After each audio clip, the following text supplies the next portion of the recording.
see if we got it here. See if we got enough. Might have to replace that audio cable though.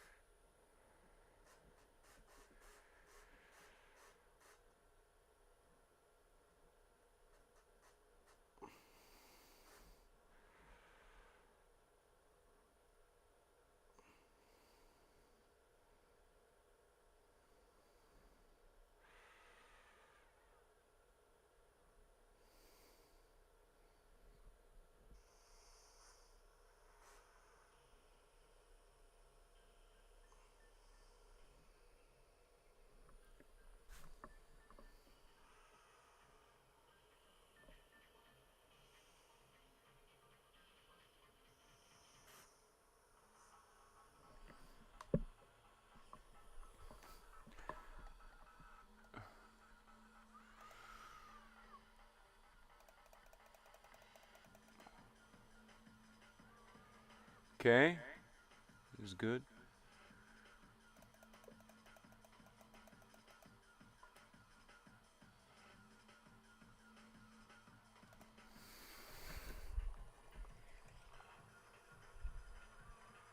Okay, it's good.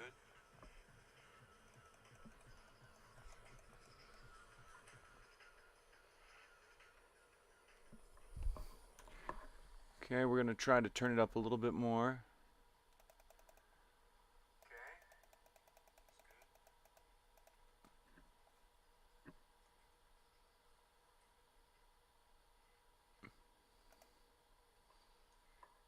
Okay, we're gonna try to turn it up a little bit more.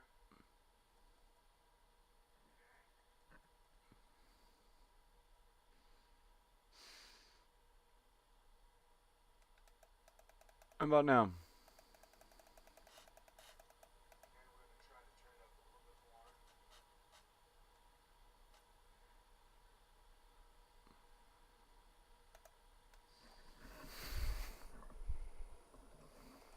How about now?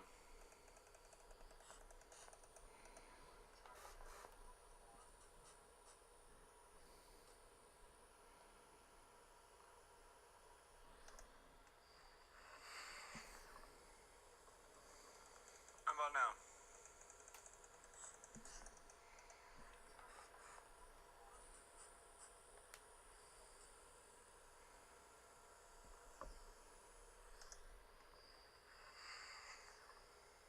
I can't even hear it.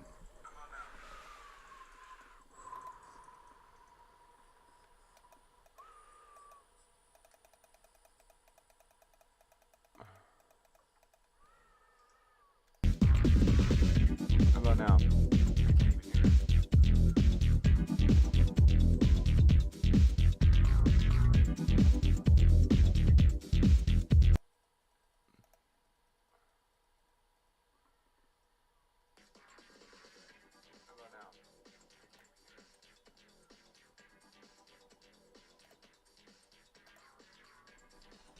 How about now?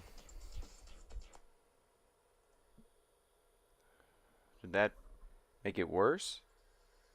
Okay, no. Made it too loud, I think. How about...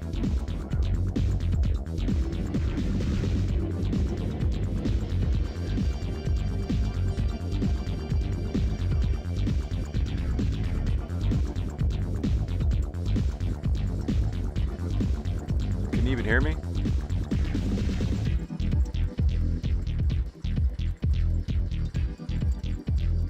Like, I'm gonna bring it down to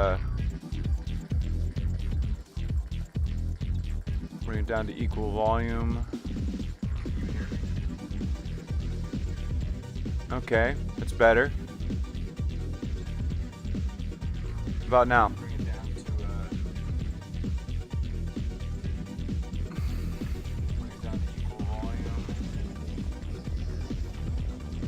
Okay, so it's good now. Now you get to hear the Euro beat and the classic Japanese, like boom, boom, boom. The mic volume still good? Okay, so it's good. Okay.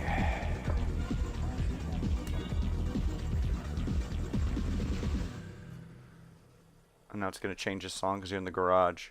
The mic volume still good?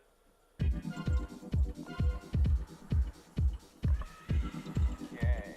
Now I'm going to turn down the volume of my phone so it doesn't drive me crazy when I'm trying to play the game here. We wanted to get a new car, but let's see what's at the dealership here. We can't afford anything. We don't even have enough money for an MR2. 245 horsepower though. Ooh. That's the later one. That's like a 99 or something. No, it's a 92. This is the one. Oh wait, no, there's the Supra. That's the one I like a lot too. This is what I'm trying to get. I'm trying to get this, the Dodge Viper GTS, the 2000. That's not what I really want. The red one or the blue and white, yeah. 99,000 credit points. So this thing's like full what this thing cost in 2000. $100,000 US. Some kind of Subaru wagon guy here. Fast, but not my thing.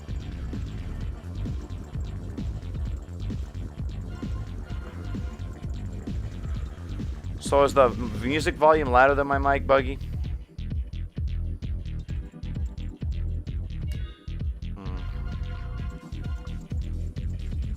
So we're gonna go, I think we're gonna go down or up.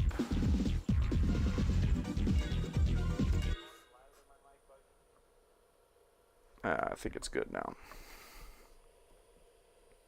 Now you get to hear the boss music when I fight the bosses. They have different songs. Some of the like the dude who's like the boss of each car club, street racing club. They have like a.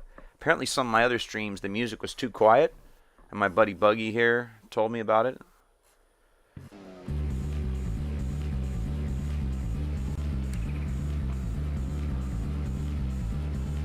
Now you get to hear me bouncing off walls better. Screeching of tires and the mighty roar of the Wankel rotary engine here. Wasn't it Wankel? Because he was a German, the guy who originally came out with it. Like the first rotary engine was from the Germans, and then Mazda took a lot of interest in it. Even John Deere tried playing with the rotary engine, but Mazda was the only company that really perfected the rotary. They were the only company that really believed in it enough to like spend millions upon millions of dollars investing in it and refining it and making it. The first rotary Mazda came out in like the late 50s in Japan, and then we got them in America in like the late 60s and developed a reputation for being a powerful car but unreliable because people don't know they require more maintenance, you know.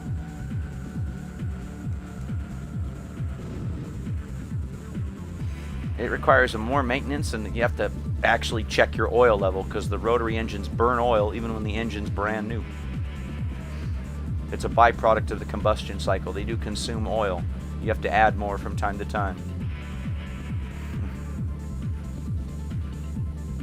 Can the race sound go higher?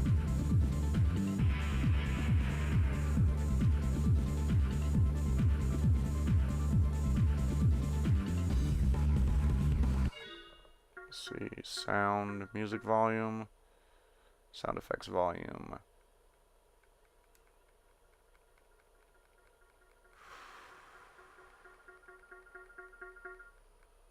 $31, $20, maybe that'll do it. Is that better?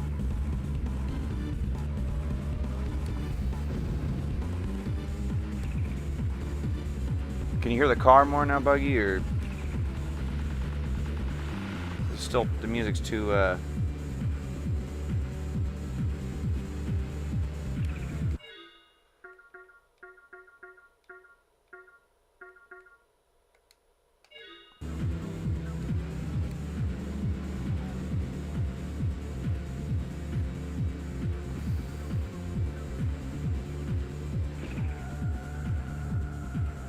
You hear that big patch I just laid down there?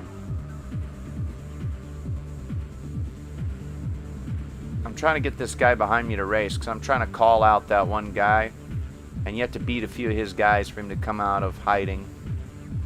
Because some of the, you know, they spawn in after you beat a few people usually. The good racers, you know. Here's the guy on the Papa Smurf blue Nissan, I think. Hey, buddy. Yep, Nissan Silvia in the front, but it's got a Silvia conversion. Yeah, it's a Nissan 180SX/240SX in the States, but it's got the Silvia Nissan front sheet metal on it. They like doing that. They take the front end of another car and like bolt it on. 'Cause it's like, you know, you don't have to modify the front end of the car at all. You just bolt the fenders, hood, and grill and lights on this car from a different Nissan, and they fit. And so everybody likes doing that. I think it looks, it's not as cool. I like the trapezoidal front end better with the pop-up lights, but some people hate it.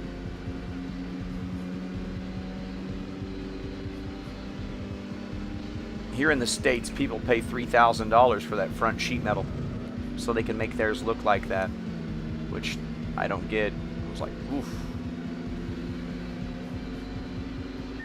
I need more boost, maybe. Maybe I need to turn up my turbo boost a little bit, but I forgot how fast this guy actually is.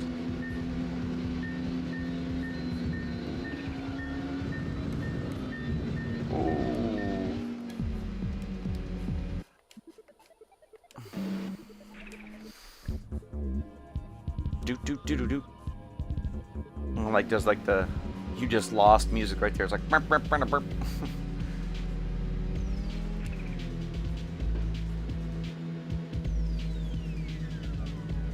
I'm gonna go down because I think that this guy can't beat me in this kind of part of the thing, the road here. I don't hate the color of his car, but like I'd want it at least a metallic, you know?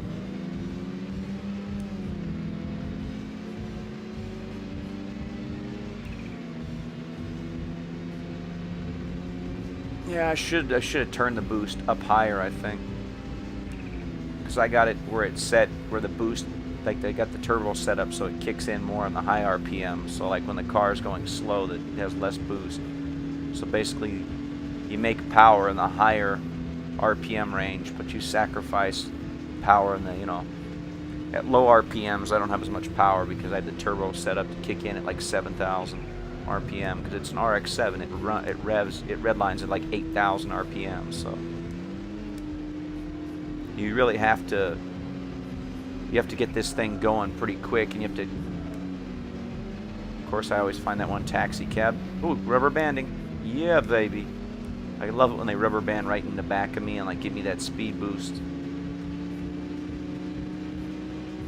I can hear his engine because he's right behind me. Ooh, there he is. Crap, he passed me. Come on, buddy. Come on. Need to pass you. Need to pass you.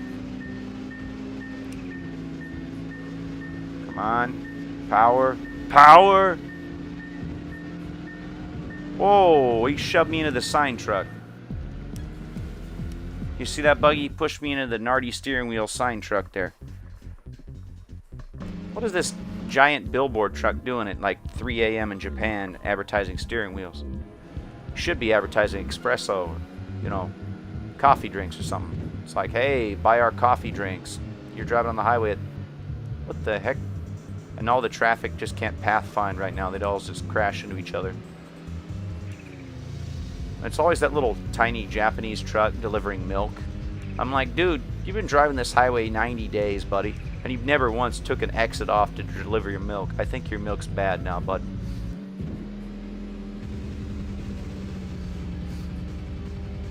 Remind me not to buy milk from that guy.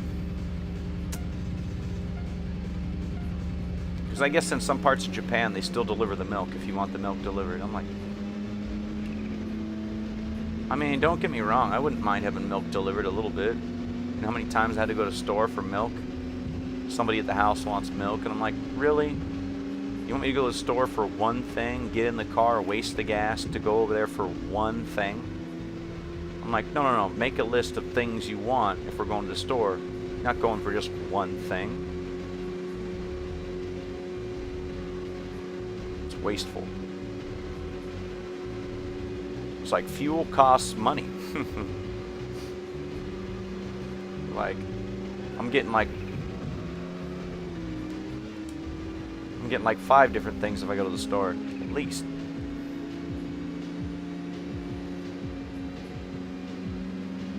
Come on. Do it, car, do it.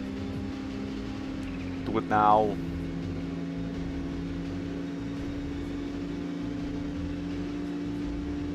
You know, Sully, I always kind of liked you. So I'll tell you what, I'm gonna kill you last.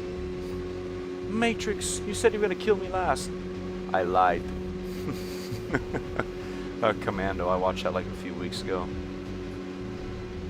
I like that. You can't take his car. He's dead. He's not going to be needing it anymore. I love that. Just the Arnold Schwarzenegger accent. He's like, you can't take his car. It's not like he has to go anywhere. He's dead.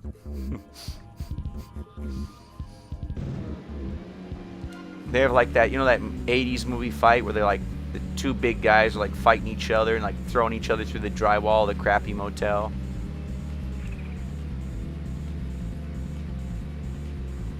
And the obligatory, you know, couple having sex in the next room gets interrupted by them freaking flying through the drywall. Yeah, that movie's good though. It's so cheesy, but it's good. And then they got that freaking Australian guy who like wears like this chainmail shirt and like plays around with knives, and it's kind of weird. It's like, I'm gonna kill you, Colonel Matrix. I'm gonna gut you like a fish, mate.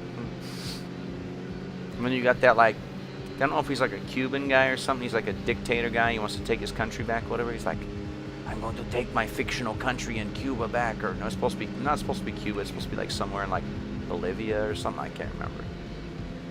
But he's like, you know, your typical like, you know, evil villain guy who's like used to be a dictator or whatever.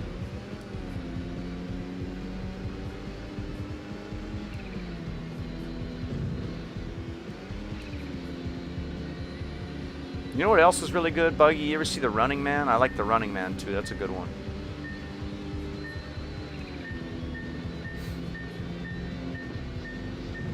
I gotta tighten the car up, and I gotta up the boost pressure, I think. And then I'm gonna do it. I'm gonna go back and I'm adjust the settings a little bit because I need more power to keep up with some of these cars, and I need to tighten the car up too.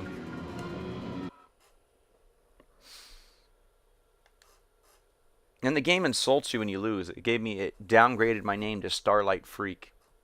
It's like, shame, shame. You just lost 3 races in a row. You should be ashamed. You're a Starlight Freak now.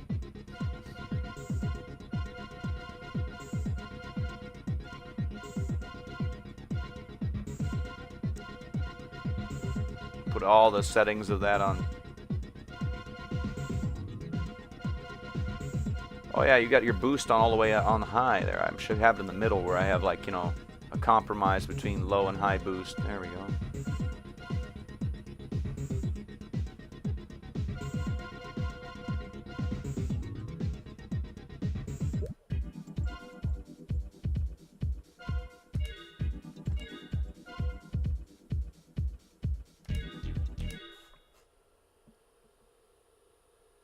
Oh yeah, I know. Stephen King had a lot of great books, and then his last couple books have been kind of like, are you even trying?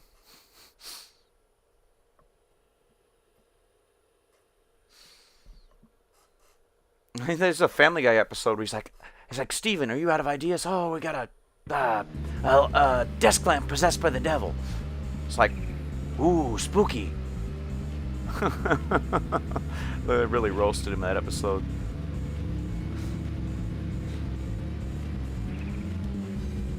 Although I really like that Doctor Sleep, the sequel to The Shining. That was a good movie, and it's also, the book's pretty good.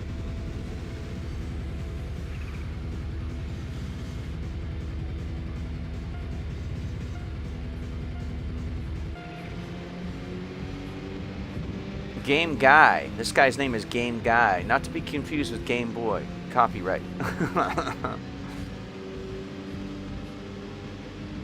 You know, like those companies in China that make knockoff Game Boys and they can't call it a Game Boy, they gotta call it a Game Guy. It's like, no, Nintendo, it's not Game Boy. It's a Game Guy. Or when they had the Poly Station. Or the Phony. Phony. Phony PlayStation. That was my favorite. Some guy got a... Or like they had the GS5 instead of the PS5. GS5.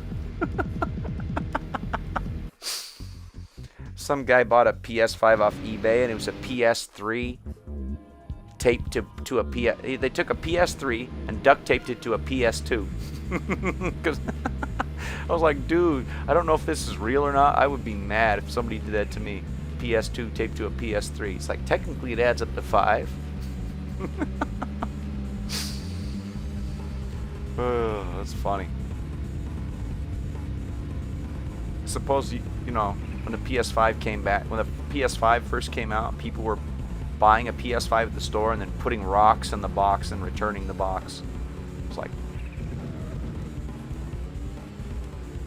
and this is why, if there's a such thing as humans or another alien life form on another planet, this is why they don't visit us. Because we're that kid in the corner that's a little bit slow. That's what Earth is. We're the slow kid in the universe. You're like, no, I don't think I want to deal with those people, you know?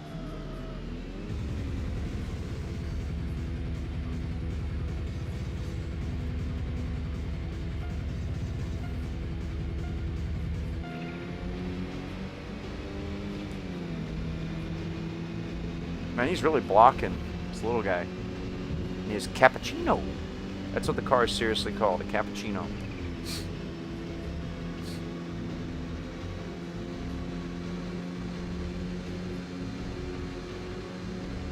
Hopefully if they do a new model, they don't call it the barista. Or, you know, the Americano. Or what, you know, like all those pretentious coffee places like Starbucks and all that bullshit. It's like $14 for a cup of coffee.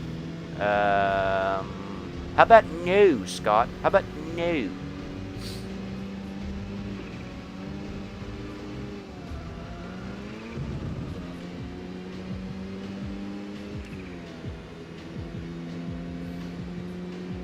Every time I drive by those places, it's hilarious. There's like a line of like 20 cars here in America trying to get their $14 latte.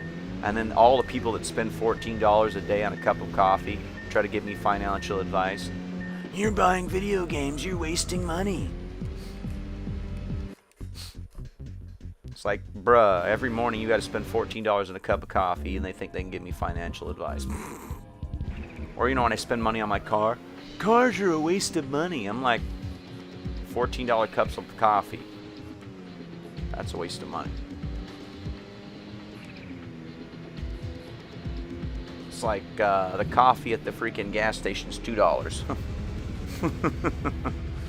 I mean, it probably might be, I don't know, I'm not really a coffee guy. I like energy drinks.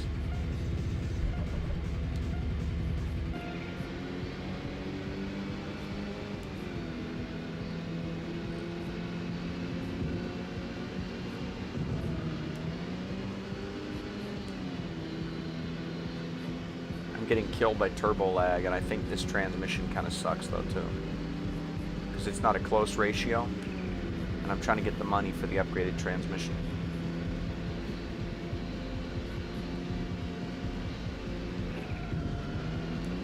Oh yeah! Hit him with the Stone Cold Stunner, but in a car.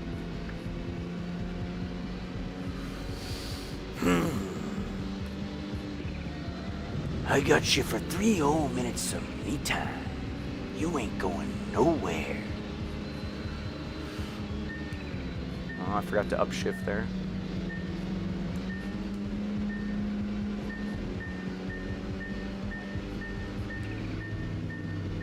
You know, if I start winning, I'm going to start quoting the Macho Man Randy Savage again.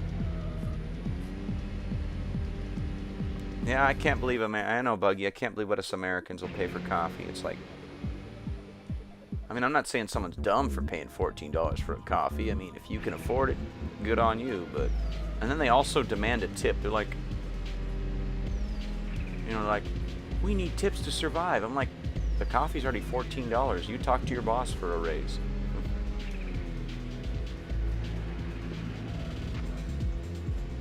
It's like, you know, like when you go to a grocery store and they ask you for a donation for like to help the employees. I'm like, isn't that the store's job to make sure they have a livable wage and not mine?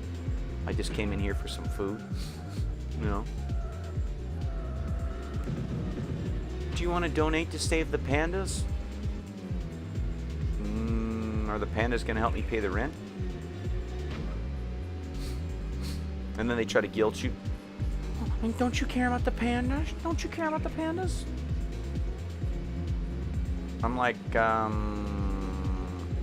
want to say a little bit.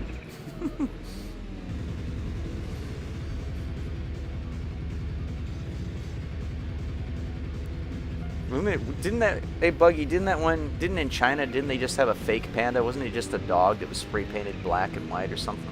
Didn't China get in trouble for that? They called it a panda, it was just a dog. It's like, what are you talking about? It's a panda, it's black and white.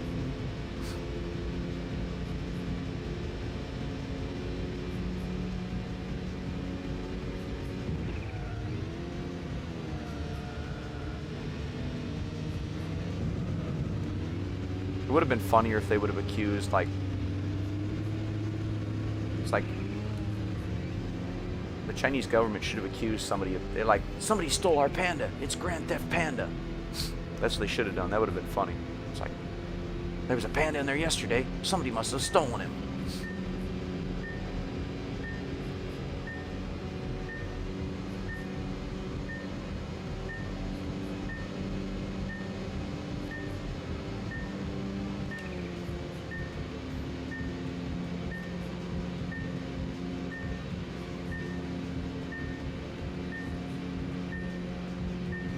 Well, that was a lion?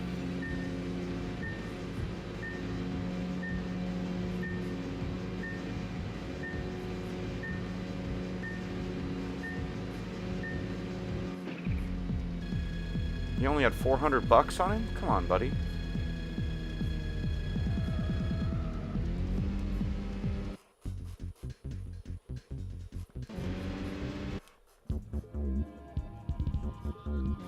I have a feeling that I'm going to get challenged by somebody watching.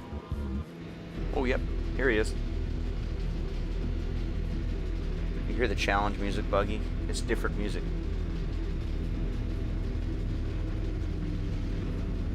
He put on his hazards. That means he wants to. Ooh, I'm in front, though.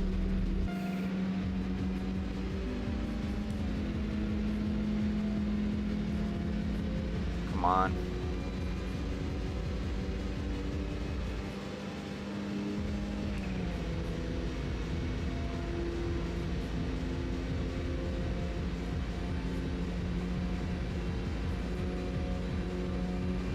Dude, this guy has just got a little bit more mile per hour than I do. Ooh, I hit the wall though. That really, I'm gonna have to re-challenge him up here at the top of the. Or did he wreck right there? Did he wreck right there? No, he didn't. That was the delivery truck. And of course, I get behind the dude with the bucket elevator thing on the back.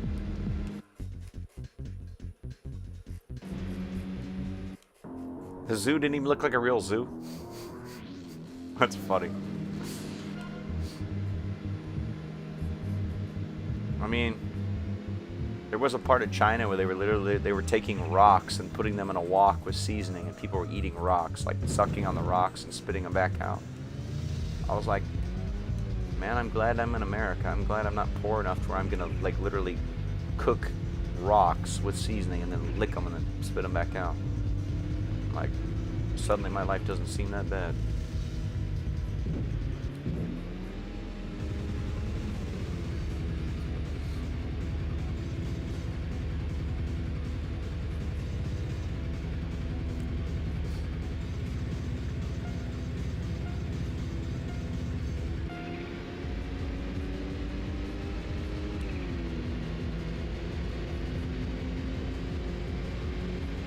Come on, car.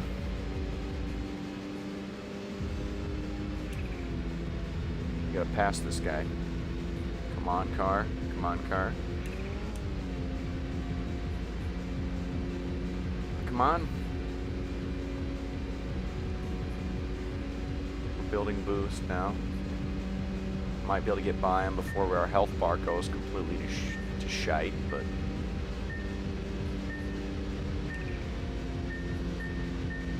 probably not. Might have to go back and tune the car again to get low boost to where we have like the acceleration. I don't know. We're almost there, but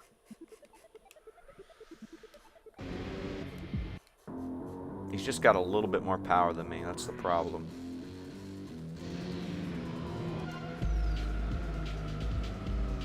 But I think if I pass him and lead him into the C1, he'd be at a disadvantage.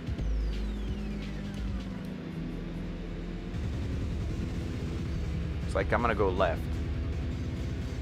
Maybe left, because if I go left, but if I can even keep up with him. No. The game just totally goofed right there.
I'm gonna turn the music up to like the same level here. Go like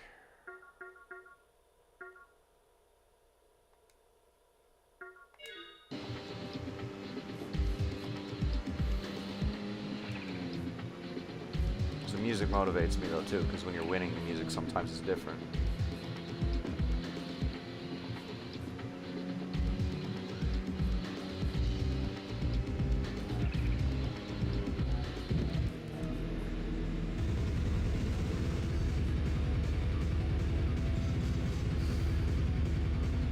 Just need a little bit more power, or maybe that new transmission if I can get like an extra few thousand by racing people I've already beat.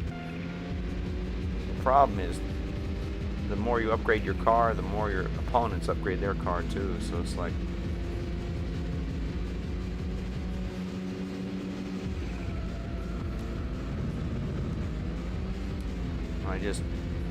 how you guys doing in chat? Doing good, yeah. You're just now tuning in, we're trying to beat this guy, the Master Racer, and he's just got a little bit more horsepower, a little more torque, I think, and all-wheel drive. And I just keep not braking early enough, and not downshifting early enough, not upshifting quick enough. I'm gonna go and retune probably the turbo boost here. I'm gonna put it on low boost, so it's just always on boost. I think that way I'll at least stand a chance, because I have a power disadvantage. And so if I'm always building boost, always have pressure.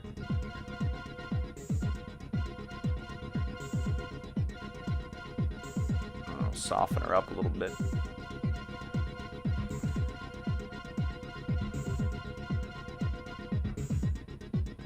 All the way on low boost, which means I'll be at a disadvantage on the highway, but like on the straights, I'll be at a disadvantage, but lay back a little bit here. Can't wait till I get a longer mic cable, and I'm gonna get a Bluetooth controller for the Sega Dreamcast one of these days, and a longer mic cable, so I can be more comfortable and not sit on the floor like I'm 12 again. Ooh, we got a blue triangle. Is that guy that wouldn't race me last time? No, Mosquito Man.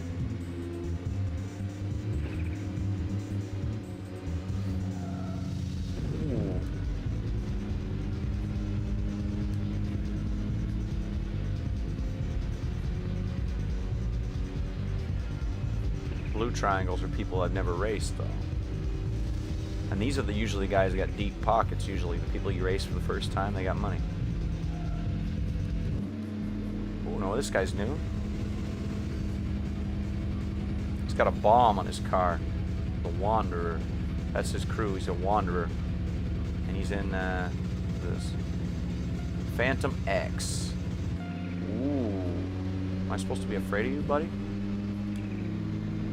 You're supposed to be some kind of...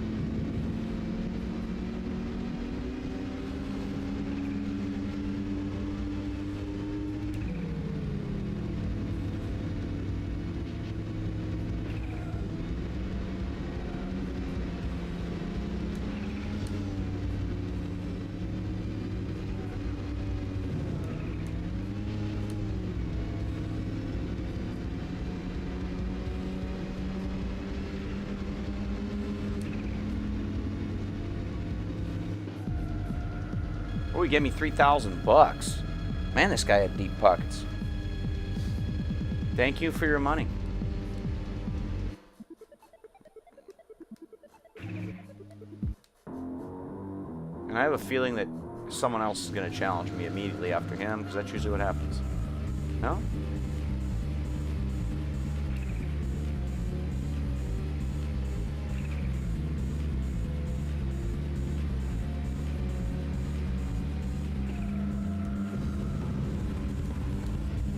I said we take some more money from these guys, because now we got it on all the way low boost. This thing's just staying on boost all the time, and I'm like 4th gear. Even in the corners, I'm at like above 100 miles an hour if I enter the corner correctly. It's magical. Although the car is really loose, and you have to be really careful, because it'll just smack the wall if you're not careful.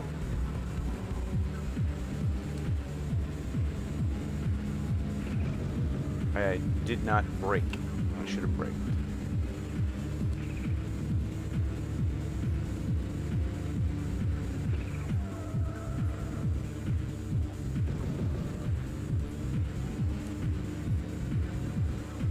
I like this music. I'm driving around listening to this.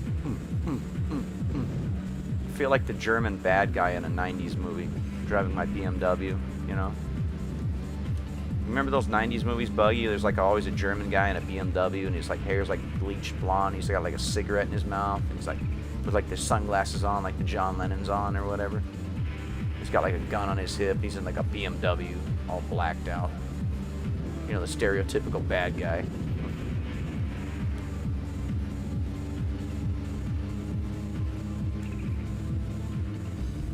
And his name is like... I forget. Mr. Yellow Car.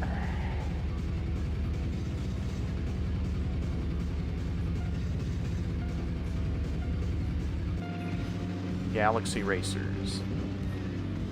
Yeah, but the Galaxy Racers suck because they ram to pass you. They're kind of not that good. They're really aggressive. That's what their thing is. They're really aggressive. They'll ram you off the road.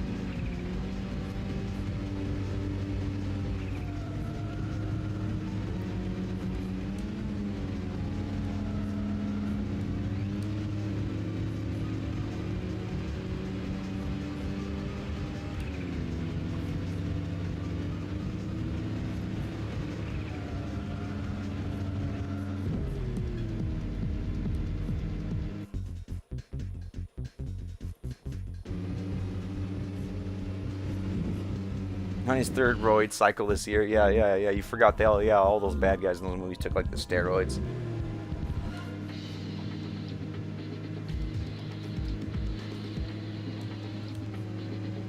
How much money I got? I think I can go back to the garage now and put the good transmission on this thing.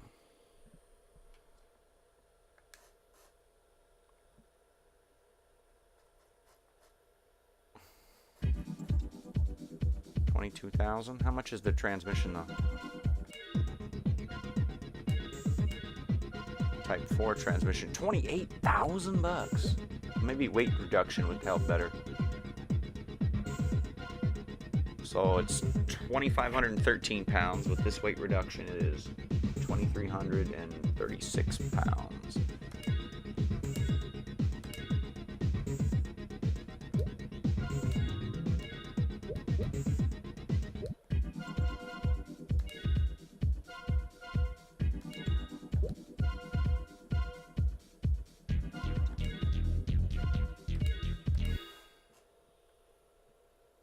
So I'm thinking this weight reduction might actually help a lot.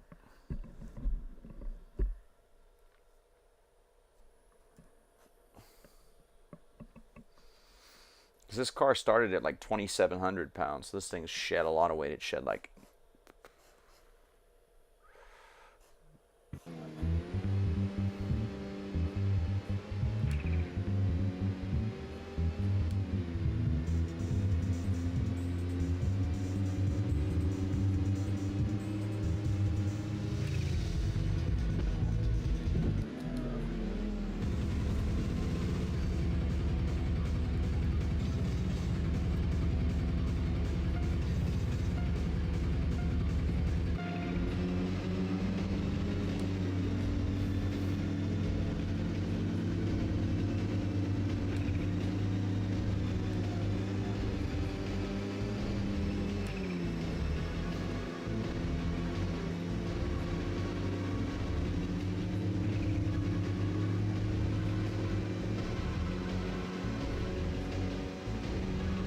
My goodness, weight reduction. Ooh, baby.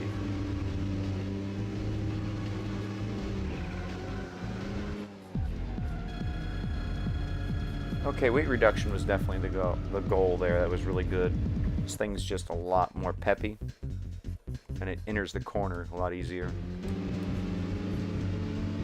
And you can see how I just right off the line, it was like he wasn't even trying. Oh, here comes the guy I couldn't catch before. Now he's going to be chasing. And now that I got the actual performance to back up. All right.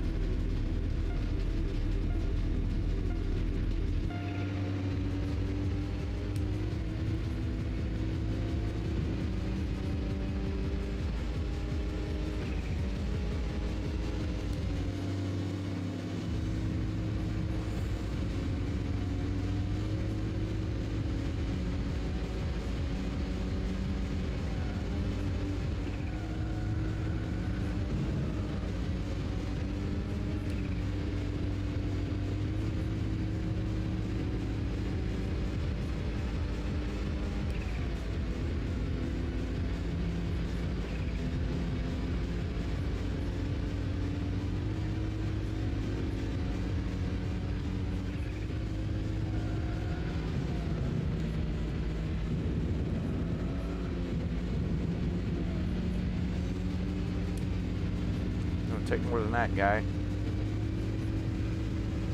Because even if I lose to you this time, I'm going to challenge you again on another road. I think if I stop hitting things, I'll beat you this time.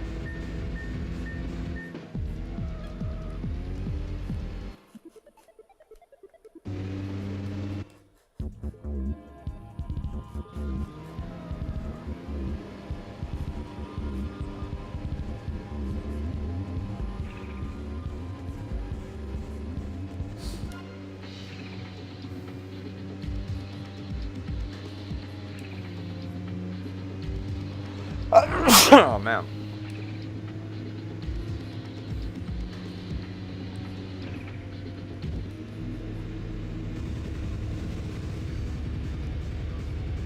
Ah, yeah.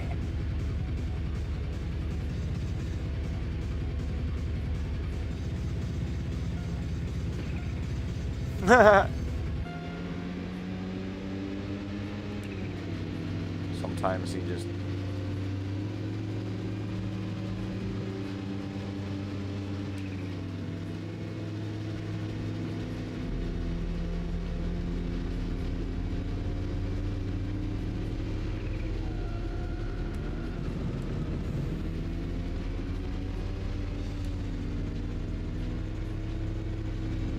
I always choke right here, where it's like...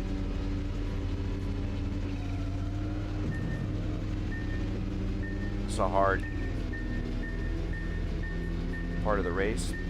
We're going to challenge him again going down into the high-speed run, because although he has more power than me, and he has more control because the all-wheel drive, he has more control through the corners, and even he can accelerate a lot quicker in really sharp corners like that, because that one was almost 90-degree Like normally you'd slow down and brake really hard before you took a corner like that, so. How you doing, viewers? Alright, we're gonna try again. This guy, I think that if I beat him, it'll give me more of the Wagon line unlocked, and I'll have more room to race, like more road unlocked.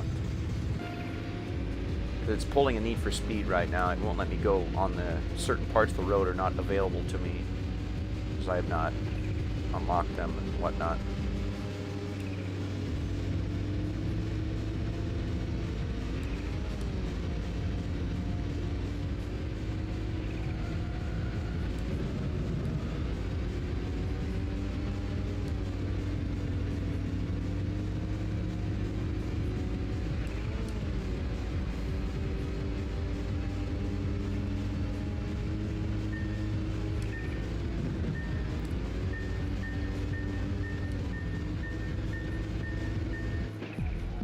Damn it.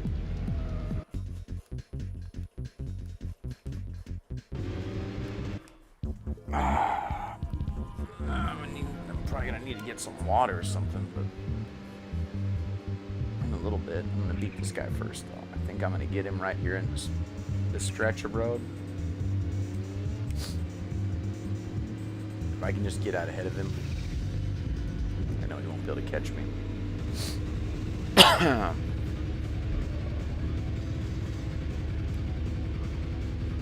I know this stretch of road, I'm really good at this part.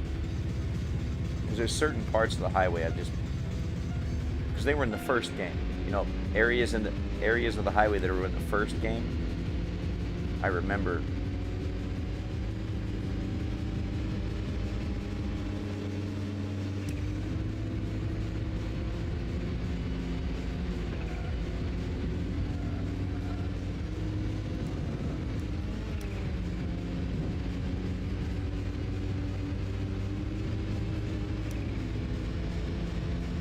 Out of my way, buddy. You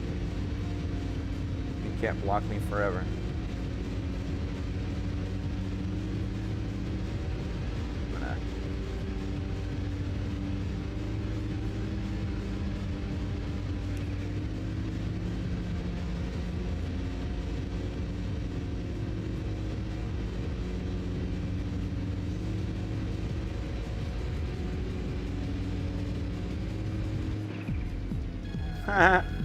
He crashed.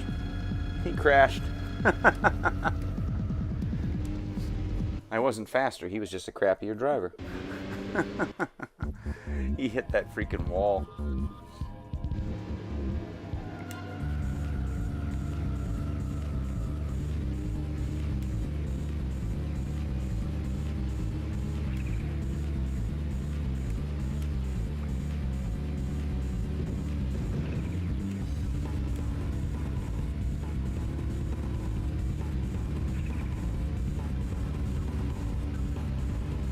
I think I have to win a certain number of races to get someone to challenge me.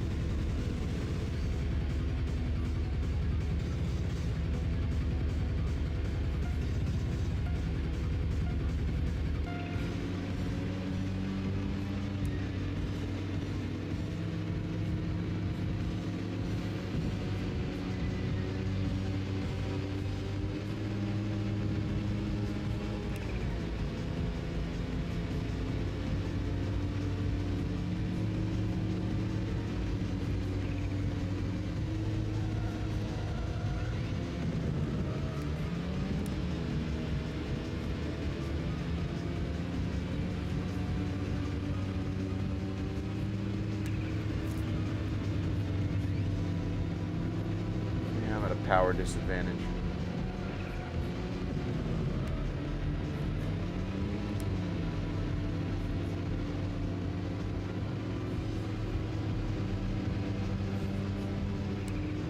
All these GTR guys want to take the same route.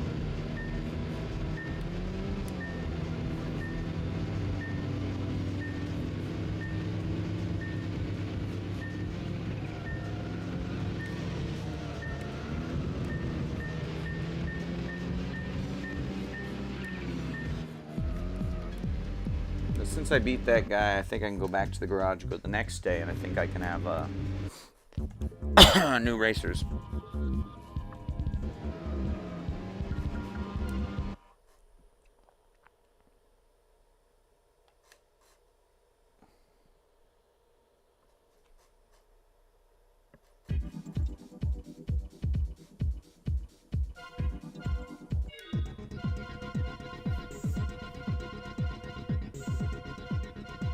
go like middle boost here. Middle of the road boost.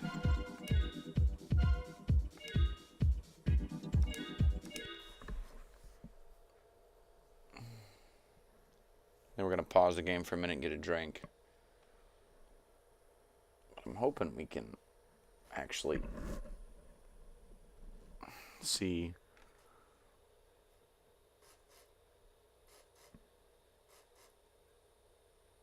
I think I got my water up there, though. It's right next to where I'm at right now.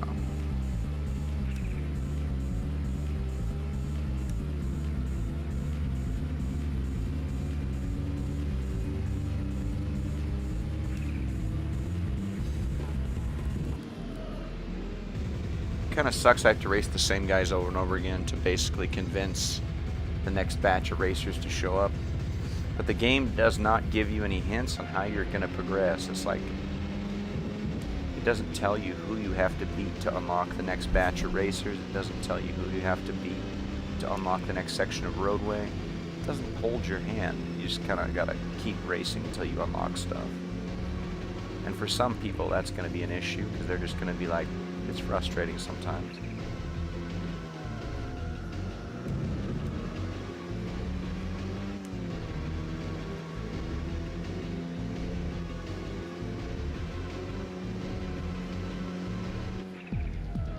Oh man.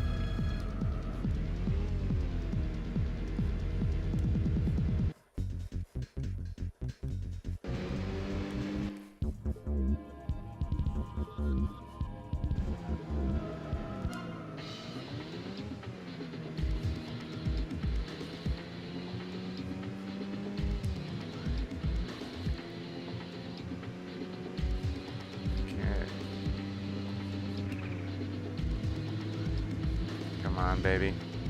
More power. More power.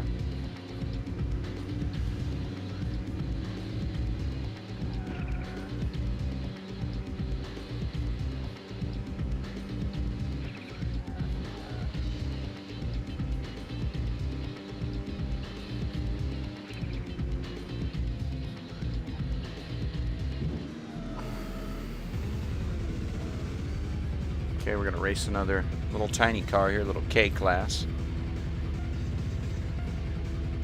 I was gonna make the joke about that band Rat and that song Round and Round again. You know, 'cause it's spelled the same, but I already made that in the last stream. I can't keep making that same joke. But I don't even remember any other songs by Rat though. I only remember that first one that everybody knows, Round and Round, you know.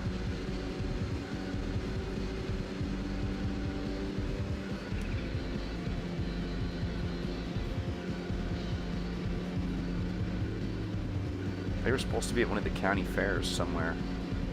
And I was like,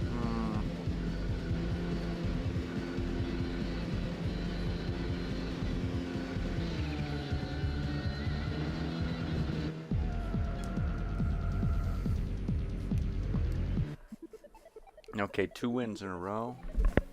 Hopefully that convinces someone to come out and race me. Nope. Oh, wait, someone I've already raced before is down here.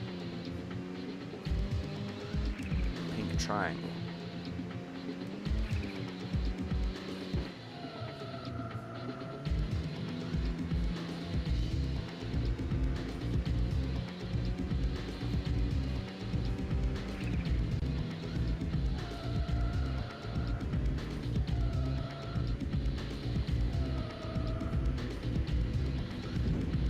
No, it's not you.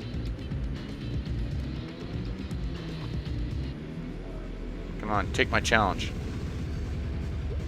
Aww.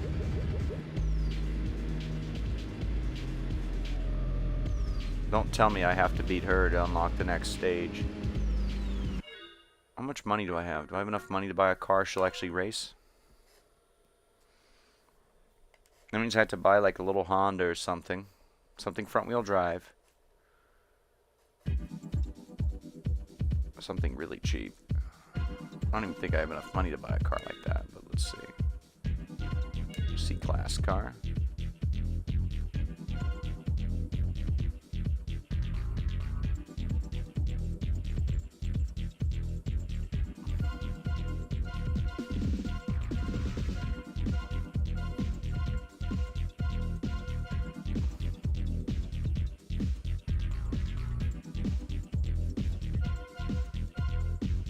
I prefer this one here. What's this one here for 2,800 bucks?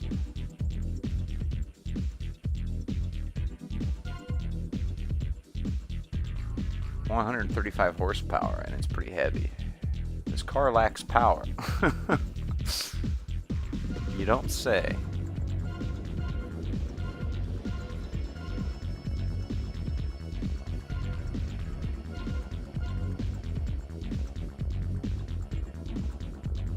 Oh, that's the one without the retractables.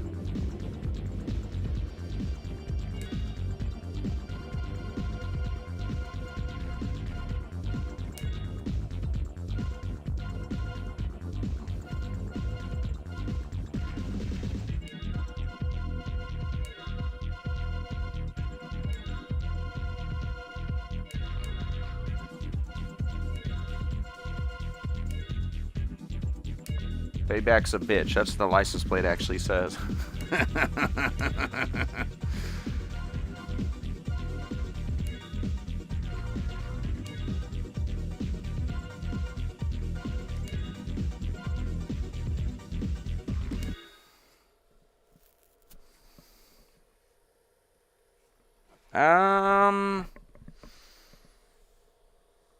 I think you can get it on eBay.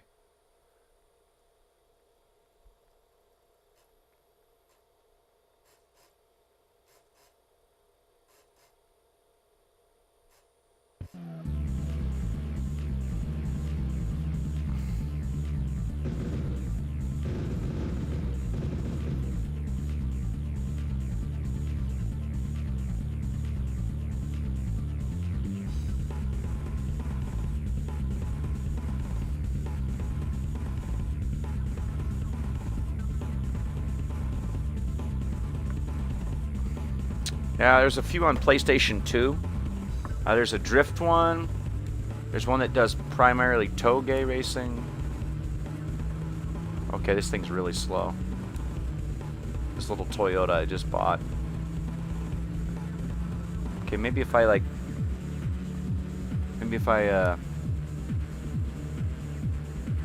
I can almost take the corner flat out. This thing's so slow.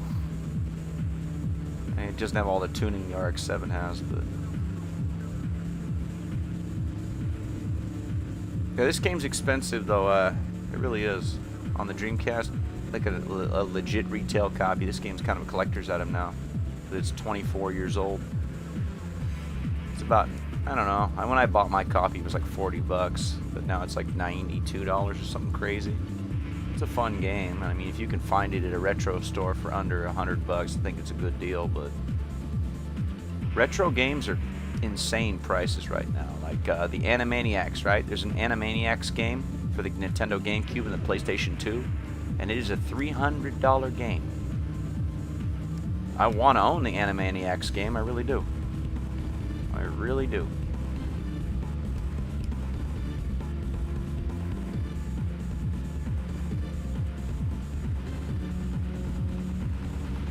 Well, let's see if this car can even race. Because I might actually have to just keep racing the RX-7 until I can get enough money to upgrade this car to have a, you know, even have a chance.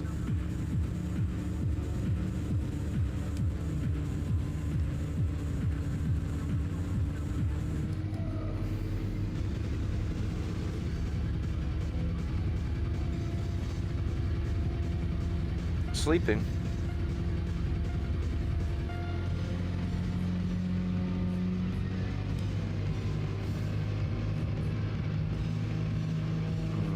Nah, I'm just playing this game, trying to... Come on.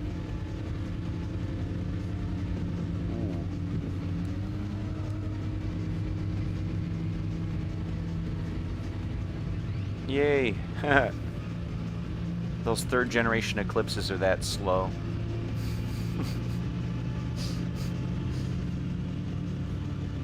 ...1986 Toyota. Oh wait, no, he's right on me. I guess he wasn't that slow.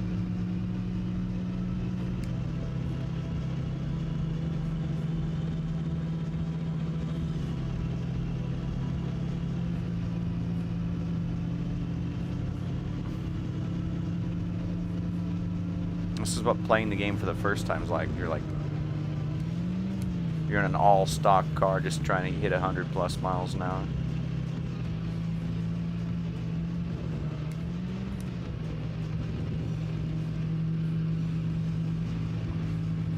I'm going to switch back to the RX-7 though, honestly. And just kind of stack some money, trying to build this car into something fast too. Because you can have as many cars as you want, really. You can even play New Game Plus mode.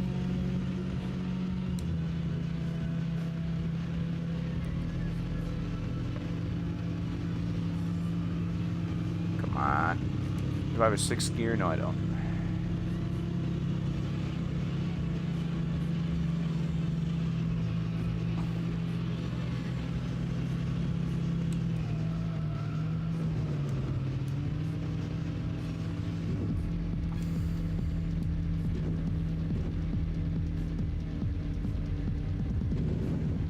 Oh, the Colin McRae game is insane. It's like $250 now. I heard about that. I was looking at buying a copy of like Colin McRae's Dirt, you know, the first Dirt game for the PS3.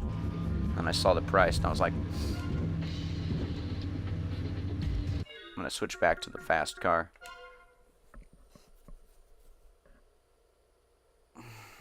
Yeah, I'm going to grab my water here and take a sip.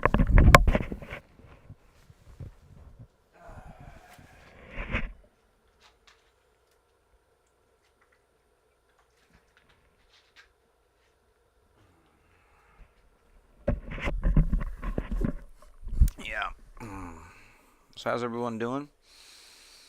Saturday morning for me. It's 5:35 in the a.m.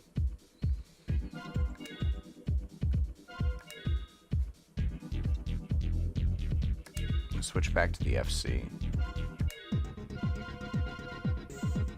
I'm going to lower the boost a little bit towards low sort of things because I want more power, more acceleration.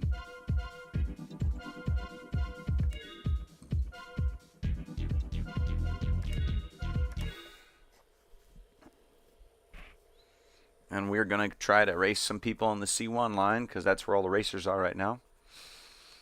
I hope that I still have the blue triangles in this car because I was driving a Class C car in it. I need some more new racers to race. I was going to build the Corolla to race against that one racer that kept rejecting my challenges because I'm not in the right class of car apparently.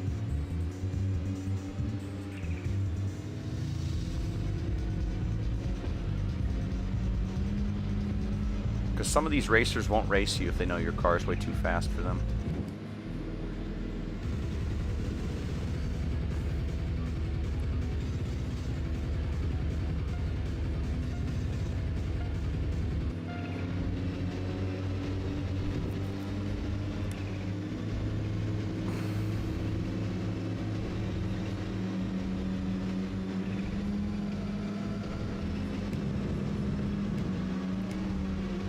The slowdown the game sometimes has reared its head around that corner there.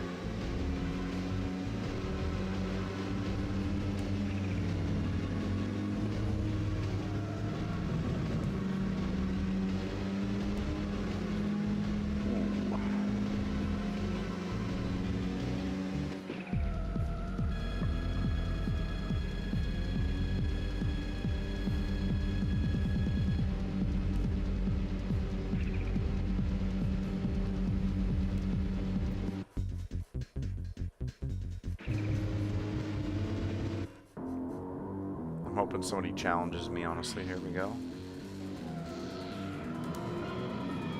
Yes! Somebody. Isn't it the guy I just raced? Or is it a different guy? The Black Knights. No, it's the dragon.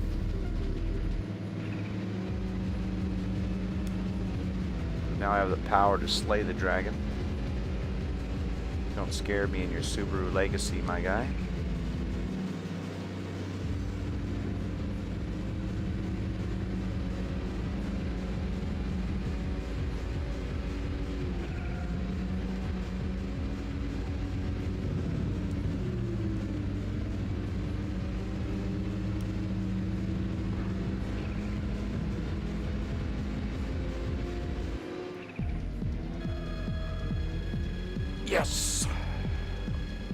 Add another person to the Pokedex, because every racer I beat, they're added to the rivals page. Their little backstory and all their, you know.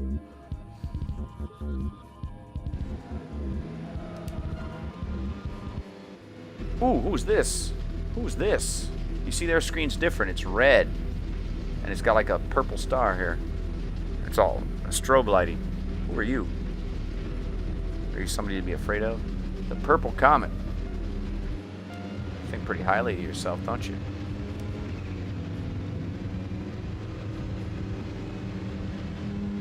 Music's different too.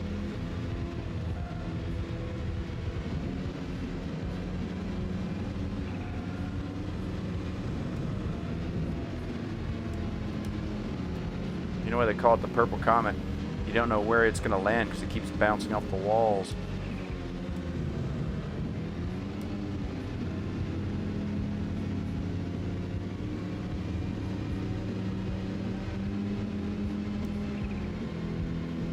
Dang, once it gets ahead of you though.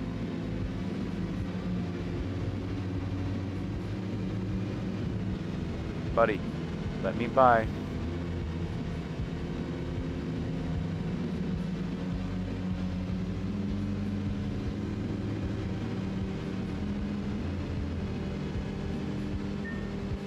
Oh!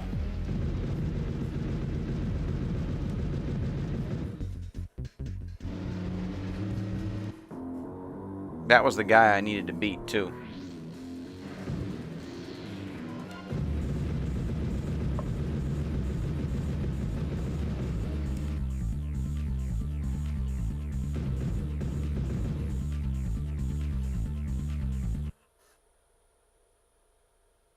Oh, yeah, because it drove me. I took the exit. Oh, dang it.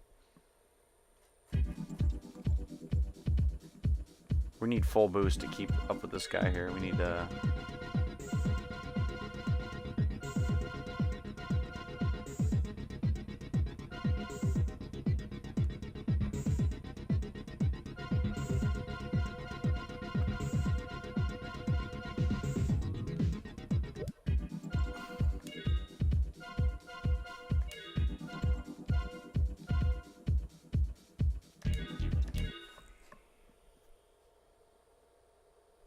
So this guy, the Purple Comet, I think he's the area boss you have to beat. You saw how he had the different music. And it was like, you know, had all the crazy music.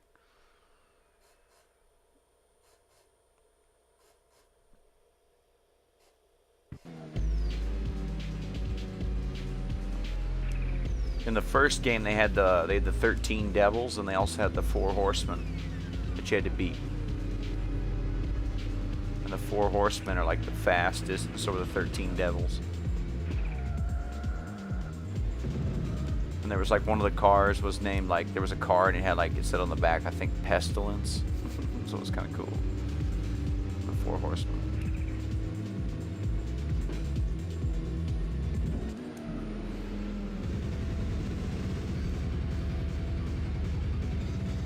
So we got to beat a few people on the C1 line. And then he'll come right back out in that Purple Comet. Oh, come on. Come on, game.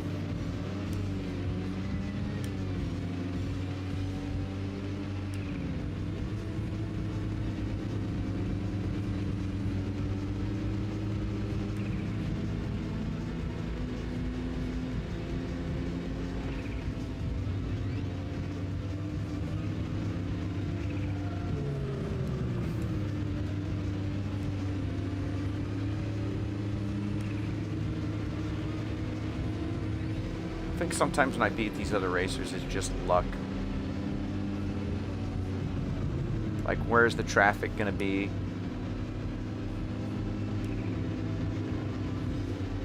Because it's not always in the same place when it spawns in. Like, you can memorize traffic patterns, yeah, but like sometimes there's more or less traffic. Come on. Purple Comet.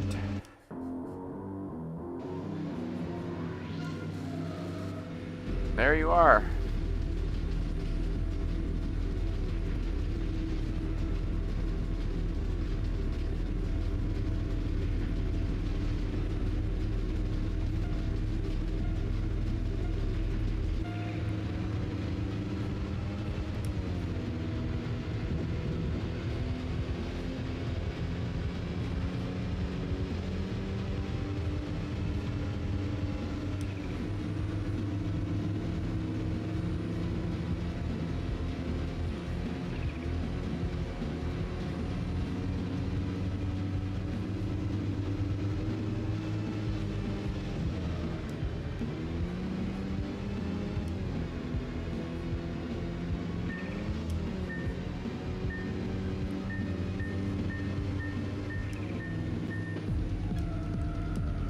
find that guy and I'm gonna challenge him again. Ah, man, I just almost tripped on my mic cable there. I was trying to readjust my foot there.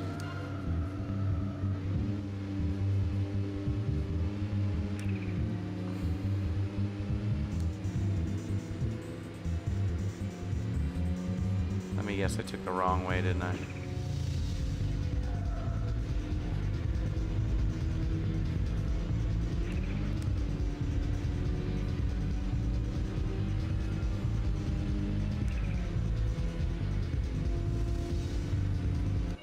We're going to challenge him again, but we're going to go back to the C1 line there. I'm going to do the C1 outer, I think, or inner.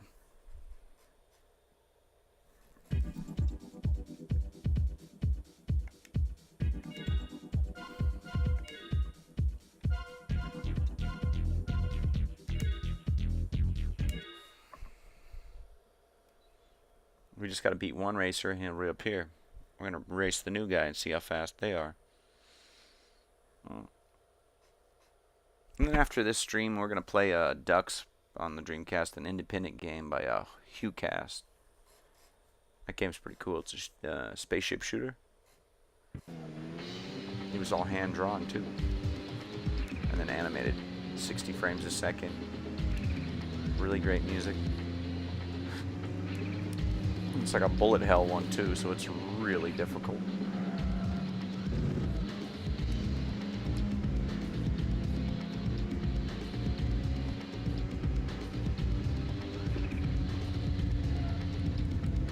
Oh, easy prey.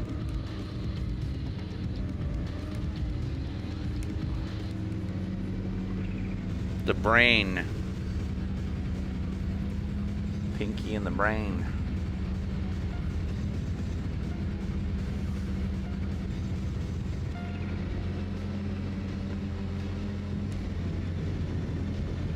Come on, buddy, just get out of the way when you're slow car. Slower traffic to the other side, please. I don't know, you know.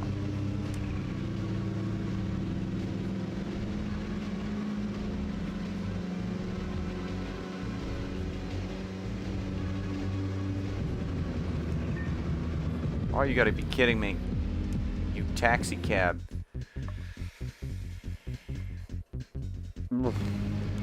I don't want to see the replay of that. I got wedged. I lost to a third-gen Eclipse,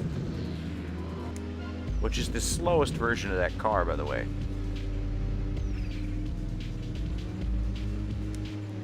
And it's like the one nobody likes. Well, some people like them. I don't. Look at that, like, ugly lines in the body that are just, like, in there. And it's like, what was Mitsubishi trying to do? Like, give it those Testarossa lines? It's not a Ferrari.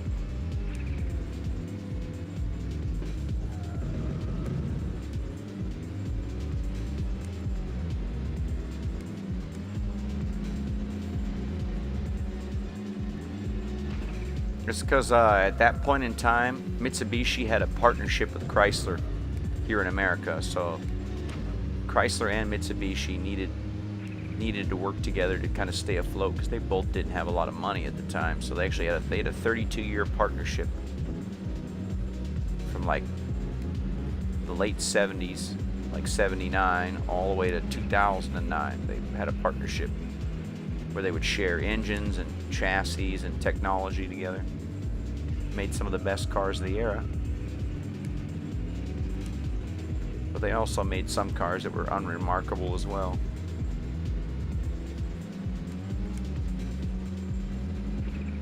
And they made 5 different versions of the Eclipse. Because if you count all the variants, you know, the Chrysler one, the Plymouth one, the Eagle Talon's also an Eclipse. And then there's the Mitsubishi version. And then there was also the one they sold overseas, and like some of the other countries had a different name. And I know there was at least 4 versions of it. And the differences between the models are just cosmetic on the outside. It's like the same car underneath, same engine, same transmissions available. Just, you know.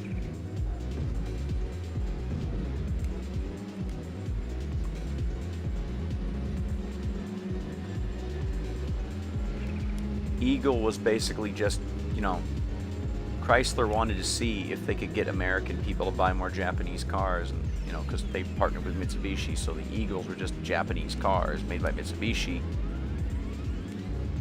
but they were partially assembled in Detroit, and you know, it worked. People bought them. All those American people, they don't like Japanese cars, but they accidentally bought one. It's pretty funny, actually.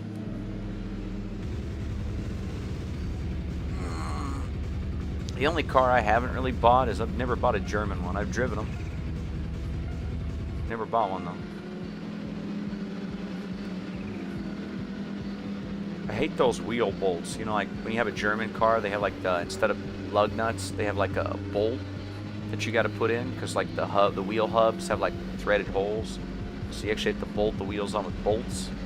And on all the Japanese and American cars that I've worked on, there's wheel studs. You put the wheel up on the studs and you start the lug nuts and you lower the car to the ground and tighten them up while the weight of the car is on the studs. It's much more convenient. Because then, you know, with the German cars, you got to hold the wheel to the car, start the bolts. It's more annoying.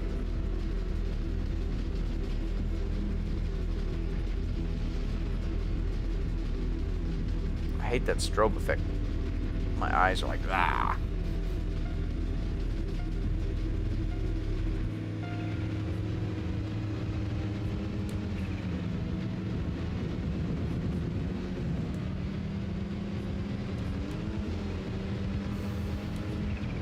I don't think I'm going to be able to catch this guy until I get better transmission.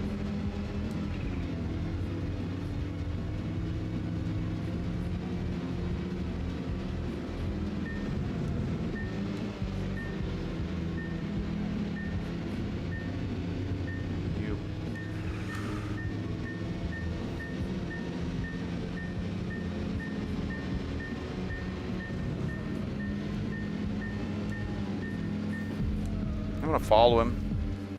I think he's gonna go actually to the different highway. If he goes to a highway with lots of, if he goes to the other highway where it's straight, like I think he's gonna do. Yeah, he's gonna go that way.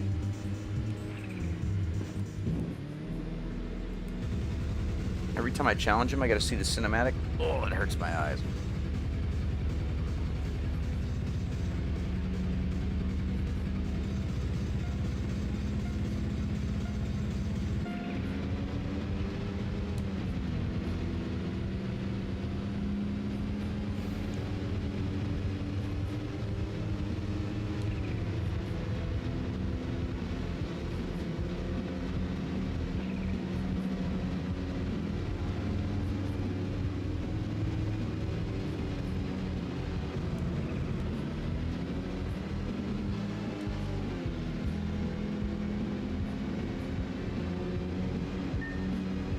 I don't have the power to keep up with this guy. That's the problem. This thing is just... Once he pulls away from me, it's over. Maybe if I raise a bunch of money by racing those easy guys, I can get the transmission upgrade to have better gear ratios, and I can actually just keep pace with them better.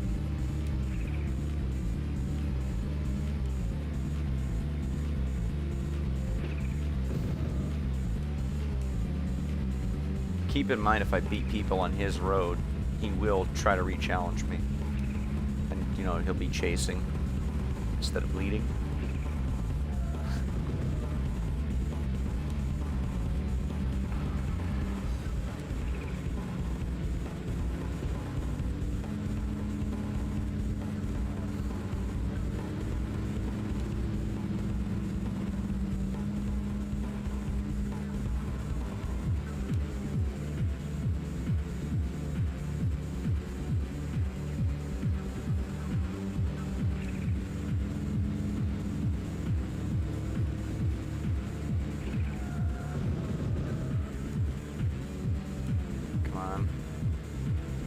Where are you?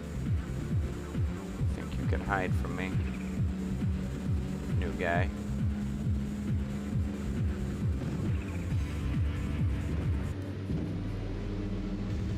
Barbarian, huh? Yeah, Subaru? Buddy.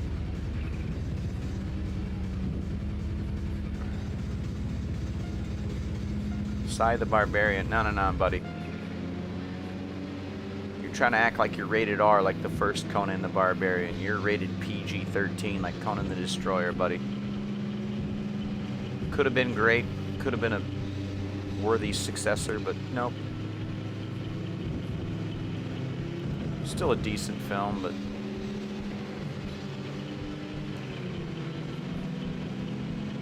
could have been so much more.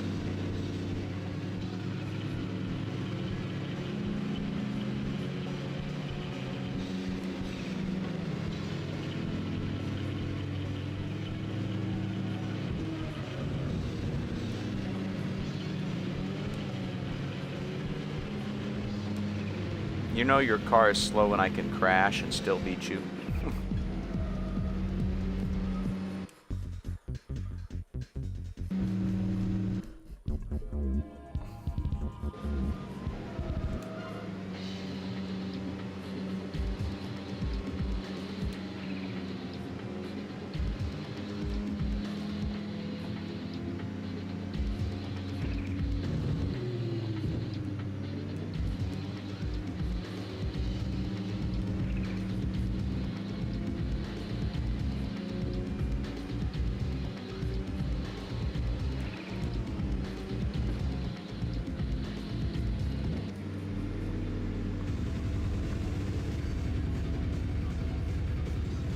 Okay, this guy in the other RX-7. Twister. You know what my favorite Helen Hunt movie is? It's Twister. I like that. That was funny in Austin Powers. Hey, Dr. Evil, you can keep your money. I just want the baby. Oh, man.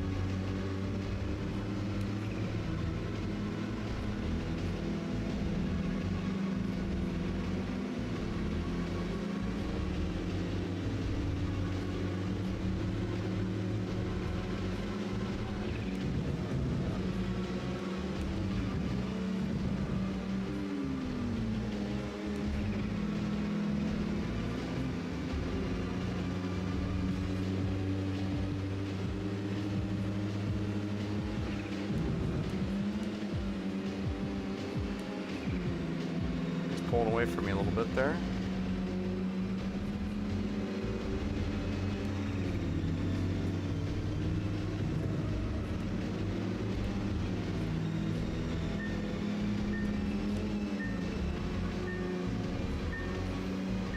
Come on.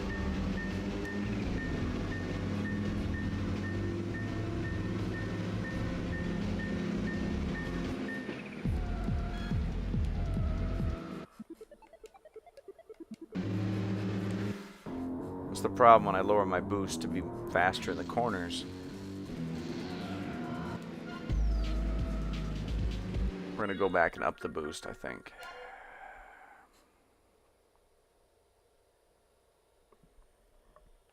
Starlight Master.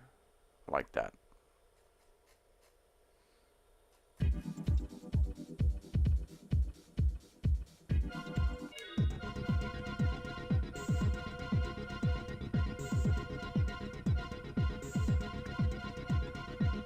Have the mid-range boost.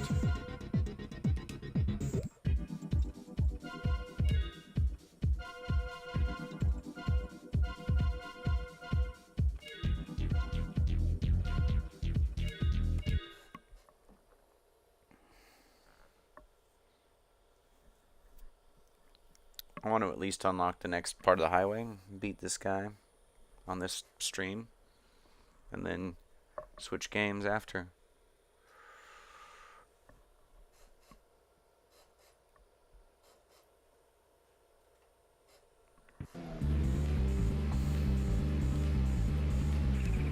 Ooh, a new guy. Down there on the edge of the Wargon, there's a new guy.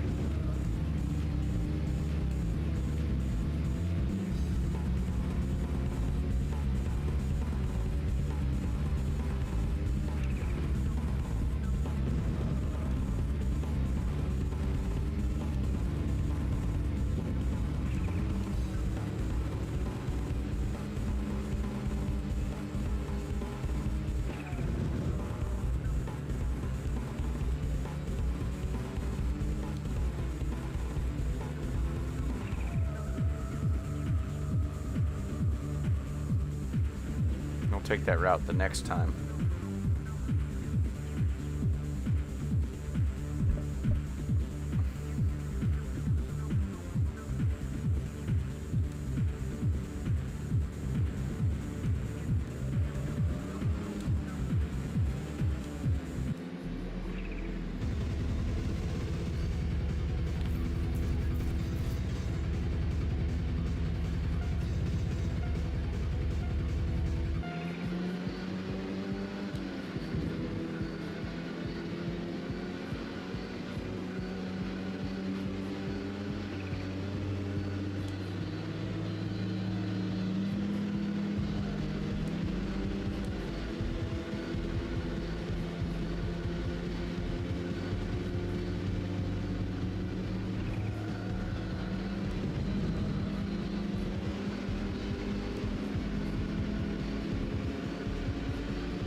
And we're going to have the purple comet pull up right behind us as soon as we get back to free roam.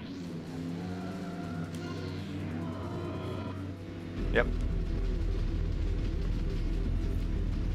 He wants us again.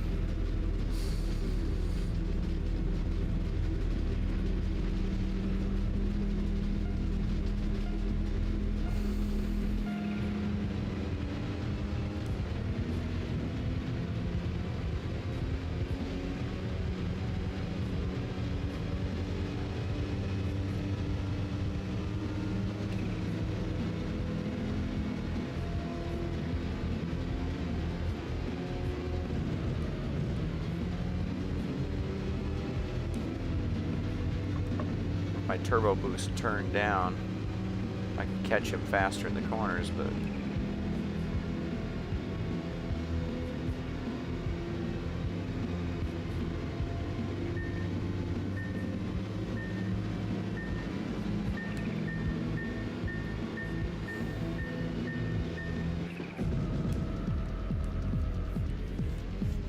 I need that transmission upgrade.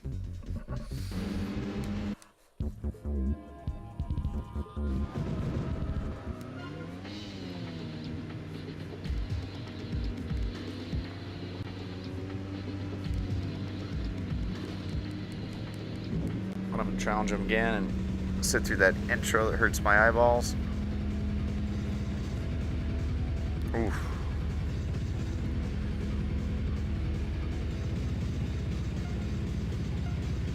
Alright, see you later, Buggy.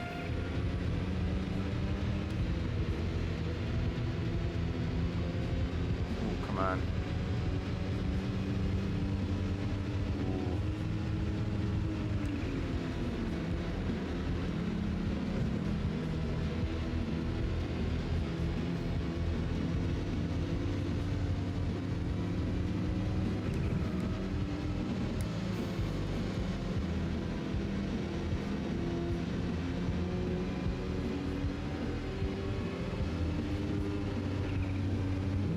Oh, taxi cab, really?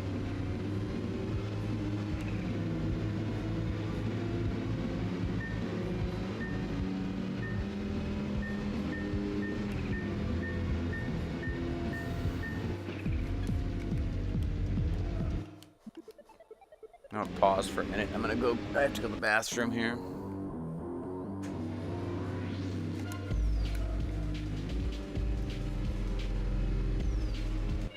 I'm sorry, everybody. I'll be back in a minute.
Alright, I'm back.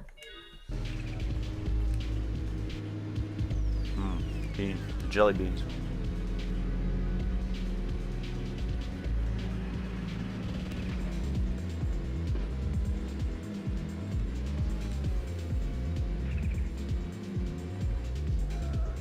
I hit the wall there.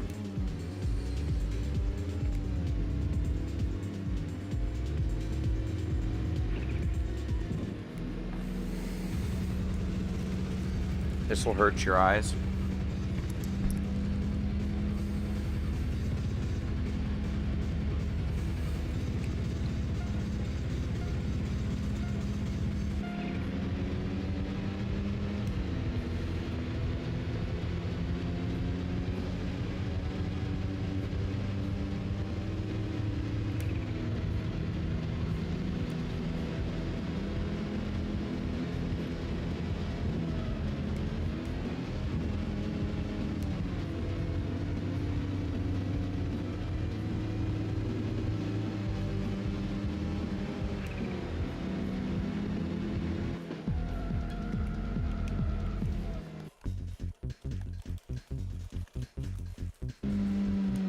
We're gonna challenge some other people.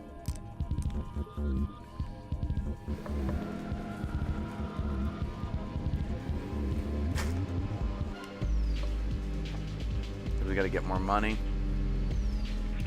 So we need a little bit of a better transmission ratios to really put the power down. And then I can turn the boost up and I can keep up with that guy. So we already reduced the car's weight by 600 pounds. We're already twin turbo. Already got the best aerodynamic parts. Upgraded suspension, racing tires.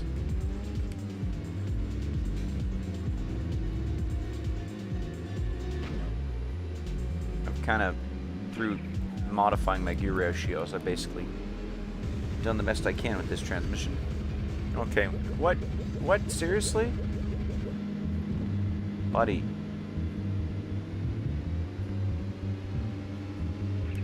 I'm gonna go back and I'm gonna turn my boost up, I think, so I can actually keep up with this guy.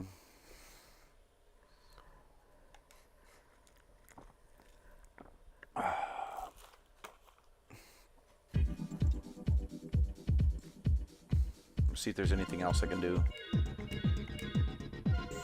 We got the engine upgrades, got the muffler upgrades. Transmission Type 4 is 28,000. Clutch upgrades, brake upgrades, tires, suspension, body.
We had to adjust the gear ratios a little bit.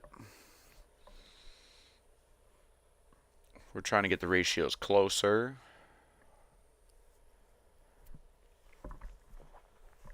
As I still want to have the speed, just in case he tries to go on the wagon, and just in case he tries to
Okay. And I know that we're going to get challenged again. That's what happened last time.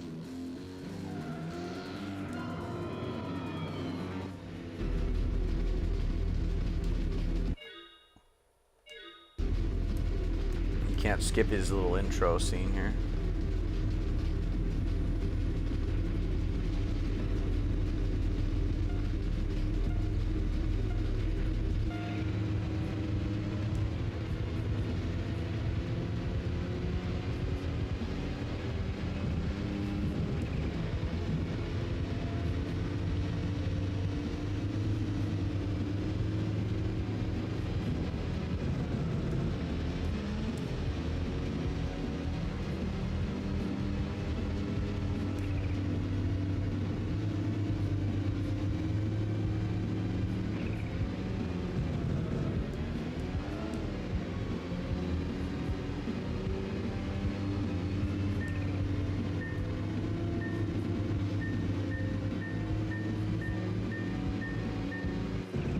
Somebody who's supposed to be so fast, he resorts to a lot of cheap tactics to really win.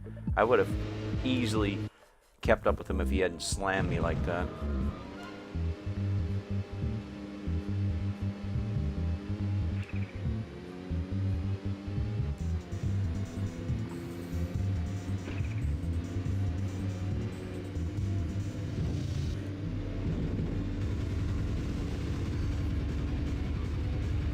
So we're gonna have to put up with that. That white is a little bit too much, but the red's okay.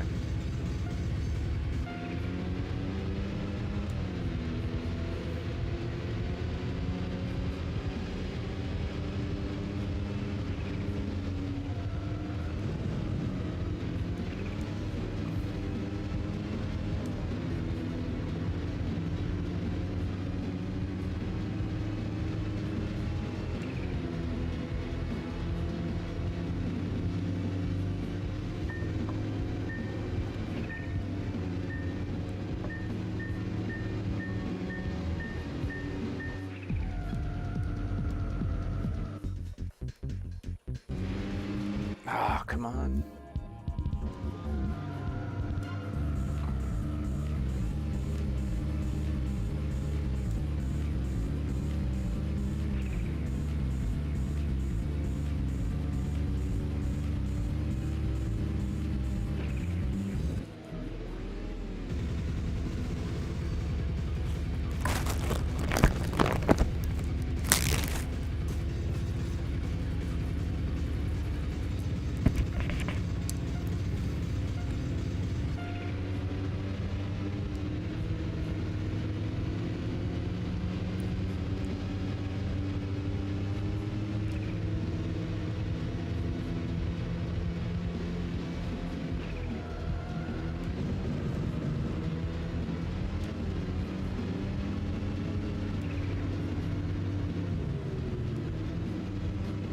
I had to redo my gear ratios because I just think I messed them up.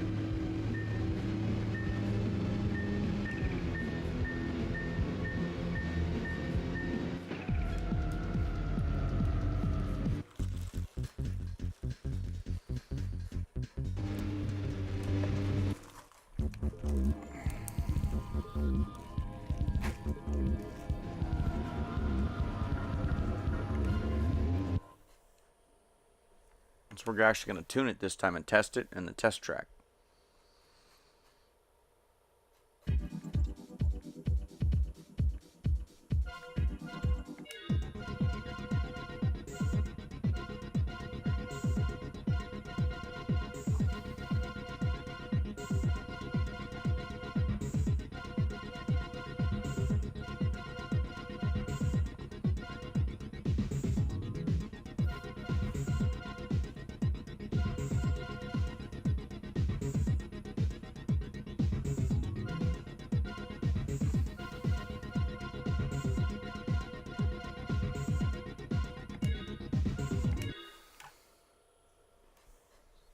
We're going to see if lowering the final drive ratio is going to help us or hinder us.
think that's fast enough.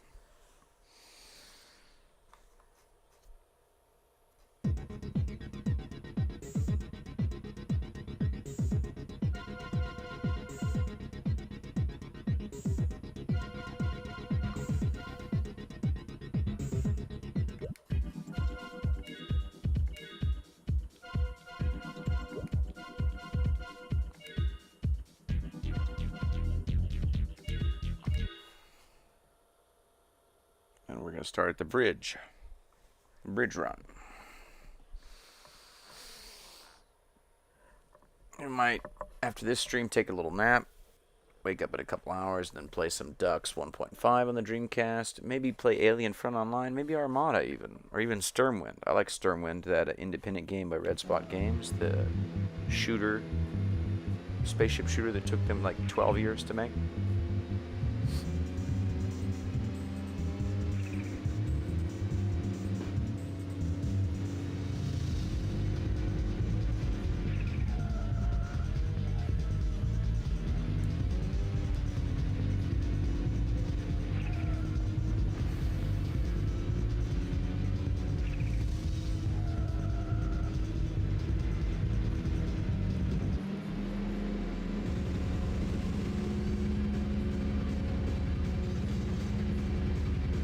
Blue one.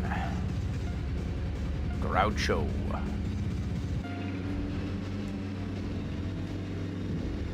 Buddy. Just move your car out of the way. You can't hang with me, buddy.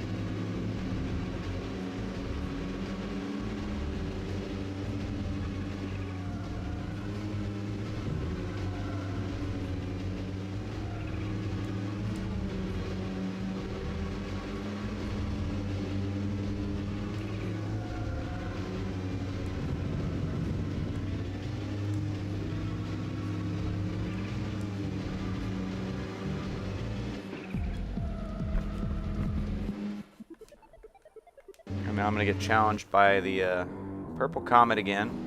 How many times have I lost this guy? 15 at least. But I think 16 is going to be the lucky number here.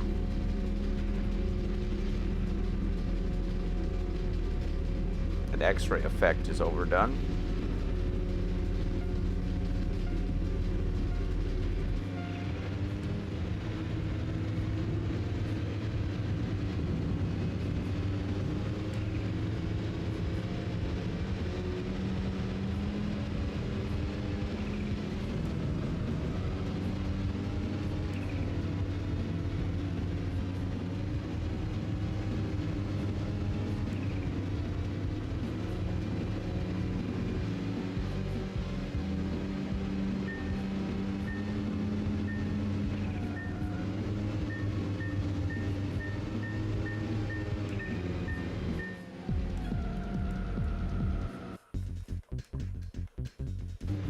And it's got to show me the replay every time like I didn't know I already lost.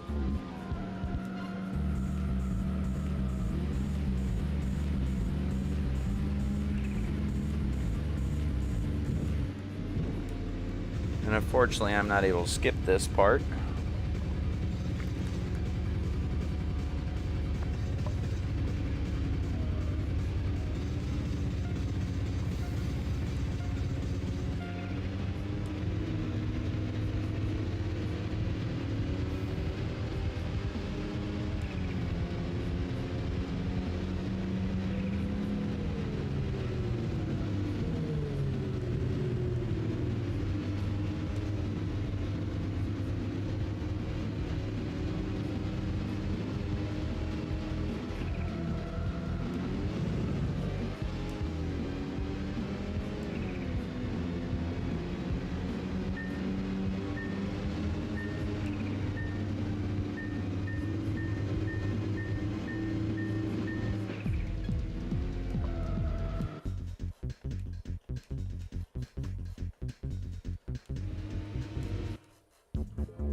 We're gonna try other racers for a bit. Come back to this guy once we have the power.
Oh man.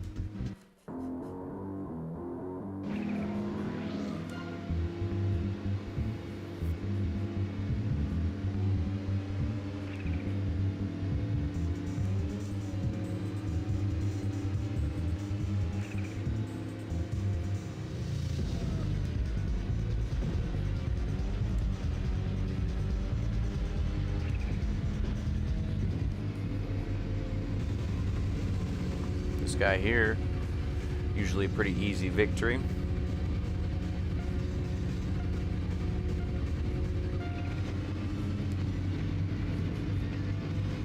Although he likes to block a lot, because his car isn't as fast as most of the other cars, so.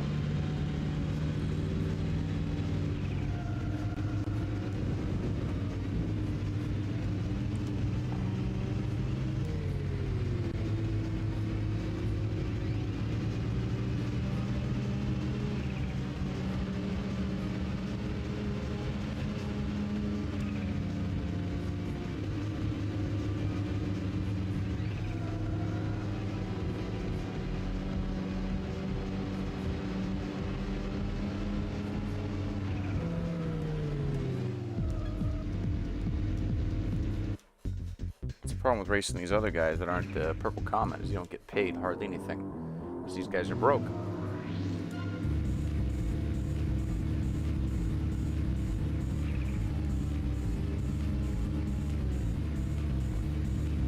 I'm gonna go back to the garage and I think I'm gonna tune it. Try to get it really aggressive.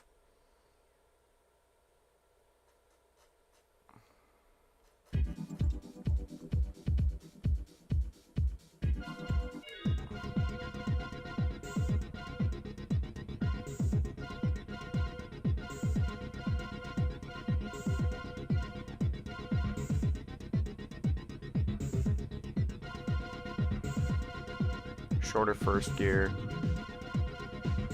lower second, mid-range third, fourth more versatile, fifth somewhere in there,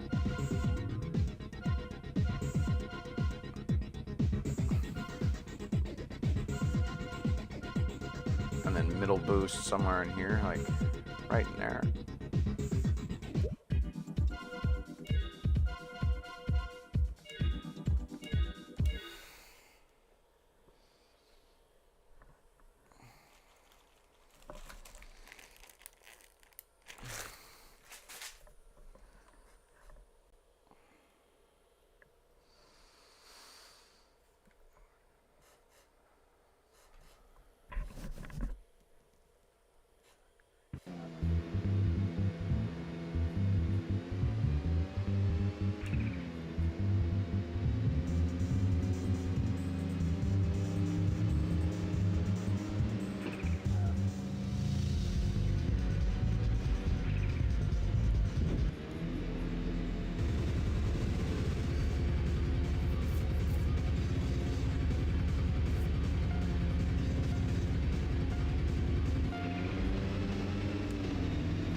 I doubt we're going to have the purple guy.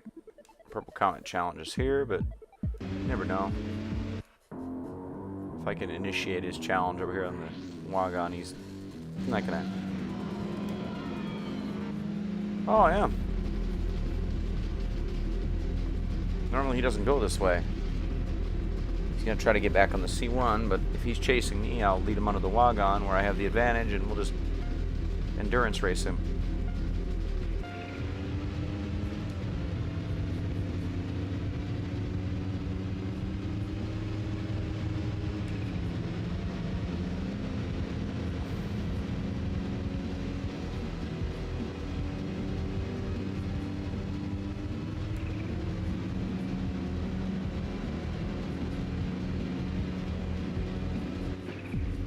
What? What do you mean draw?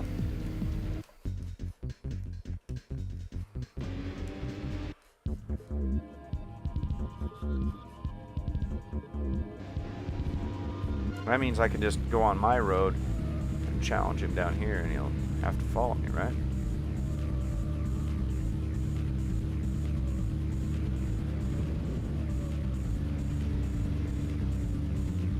Now I'm going to go back to the garage and turn the boost up.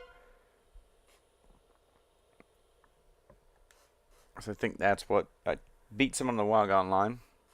He comes out of hiding.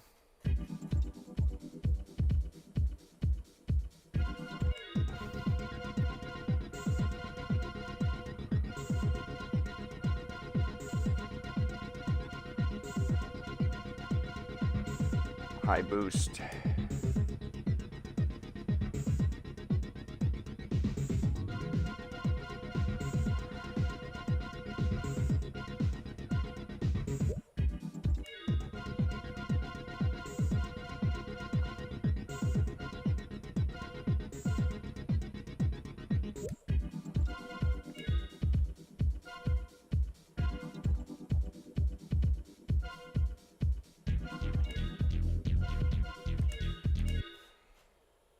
I'm sorry, viewer. I'm trying.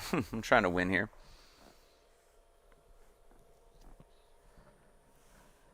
Now, if I can keep the Purple Comet on the Wagon line long enough, if I overtake him, and then he has to follow me onto the Wagon, I know that once I get up to speed,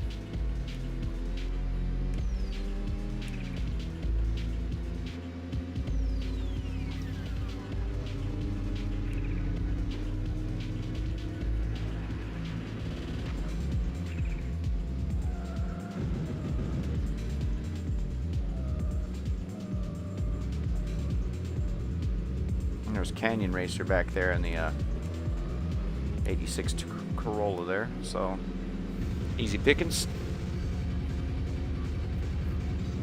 He hasn't put enough under the hood of that car.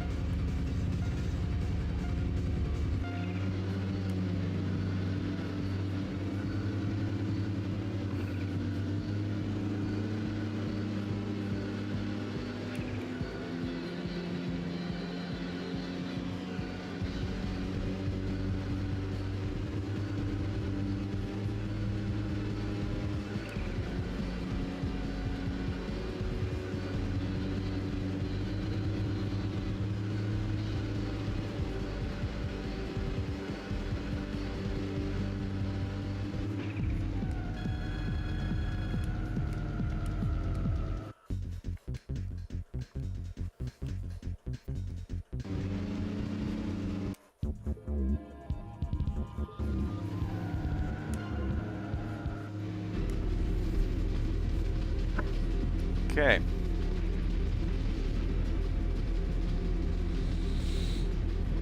Come on, baby. We can do this. We can beat this. Mr.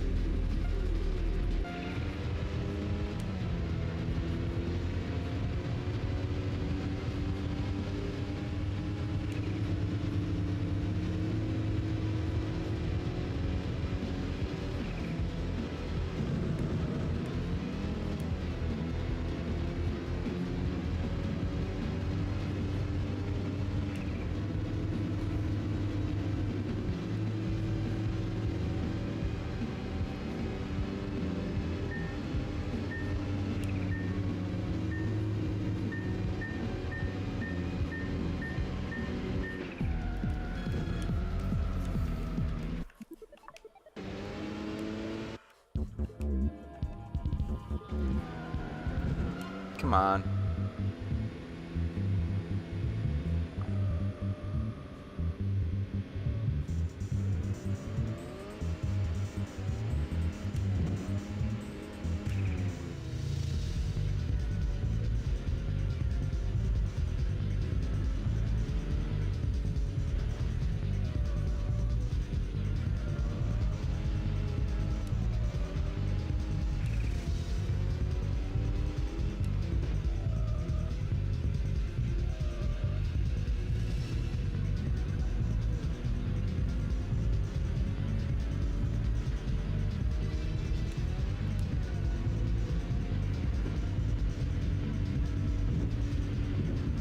Buddy, out of the way.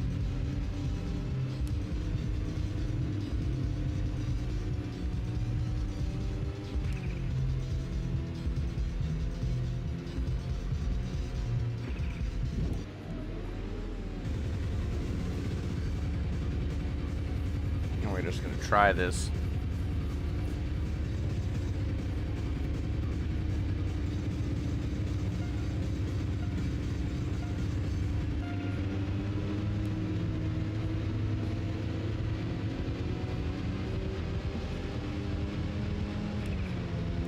Come on.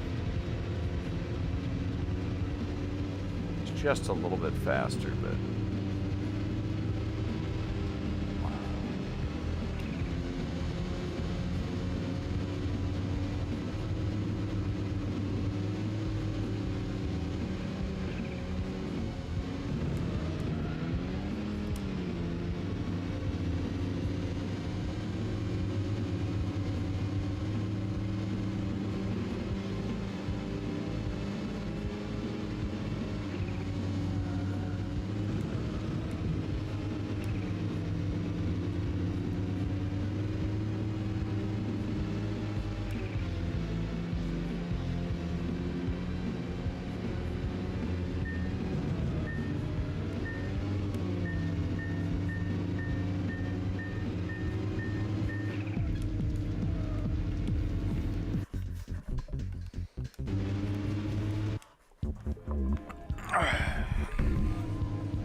Okay, we're gonna race this yellow car again.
2 more jelly beans.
Try again.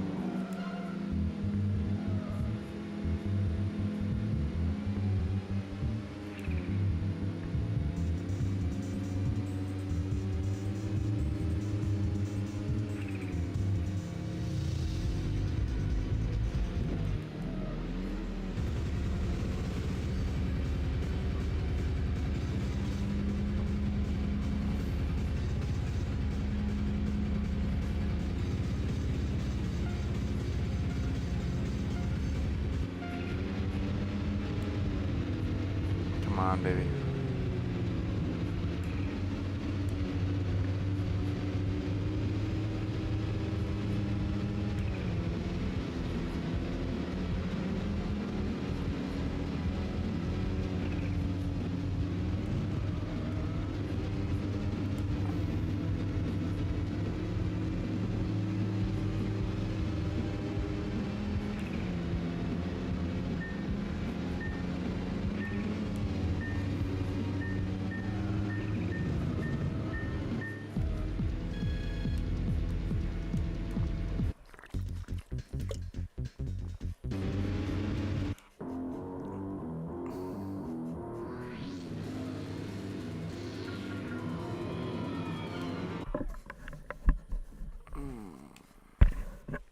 There's got to be something I can do to make this car better.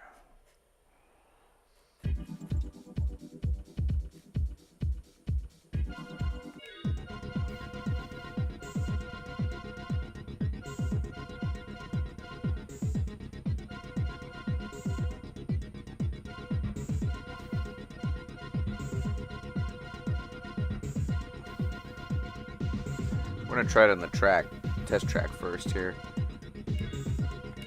I'll see if lowering the gear ratio all the way to the left will give me an advantage mechanically.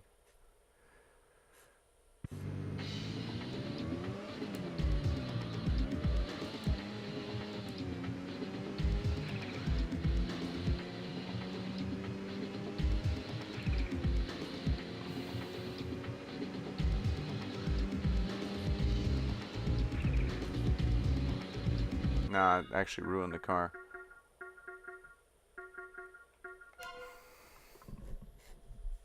It's an important safety tip. Never put the gear ratio as low as it'll go.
I think that's pretty good, but we're going to lower the boost just a little bit. Put it on the low end some.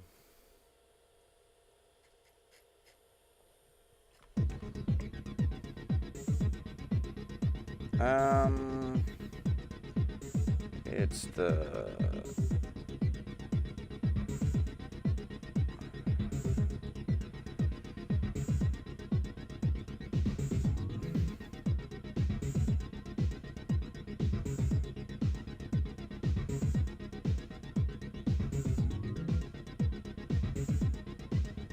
Yeah, Rick is Trick. It's the Europe and America's version of that, but it's the sequel.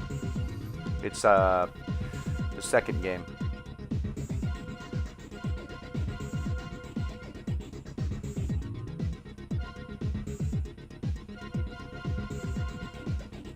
I'm gonna lower the ratio about. Yeah, that's good. I think I can.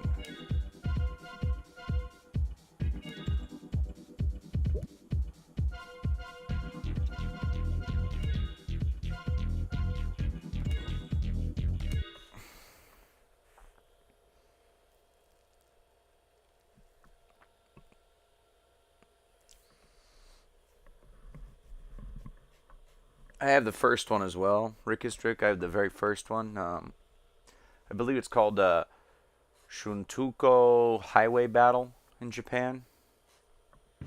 That's the original name of the game. But they just call it Tokyo Extreme Racer 2 in America, and then there's Tokyo Extreme Racer 1, and then there's Tokyo Extreme Racer 0, Tokyo Extreme Racer Drift, Tokyo Extreme Racer 3, Tokyo Extreme Racer Drift 2, and then I think there might be one more game, but there hasn't been a game in this series in probably, I want to say, it's been, the last one was like 2006. It was like one of the last games to come out for PS2 before they moved to 3. It's been a while.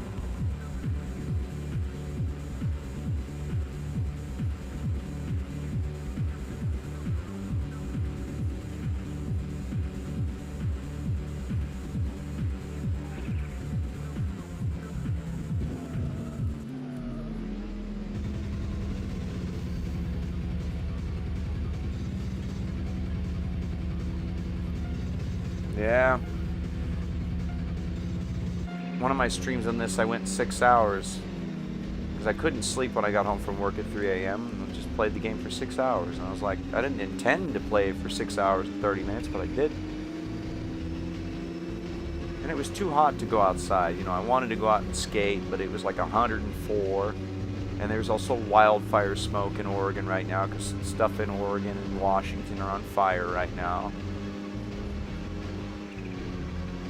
I can't remember if somebody started it on accident, like throwing a cigarette out the car, or it's a natural thing. Another lightning strike, I don't know.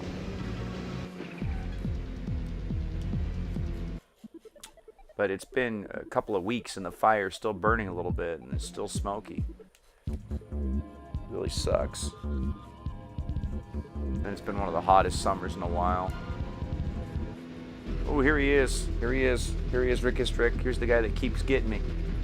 Purple Comet in the GTR here with his blue wheels. I don't know what he's done to the engine in this car, but it's magical. It's really fast. It's like this is like one of those Nissan GTRs that would beat a Ferrari in like a 1320 video. That's how fast this thing is. And he hardly ever makes mistakes. That's what sucks about this particular opponent. Is I do that. I need 28,000 credits to get the upgraded gearbox so I can even stand a chance, but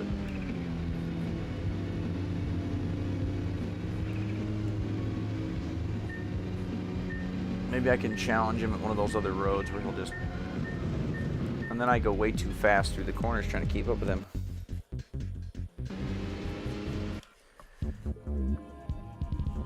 I tried to get him. I got close one time. But then I got hit by a taxi cab, which...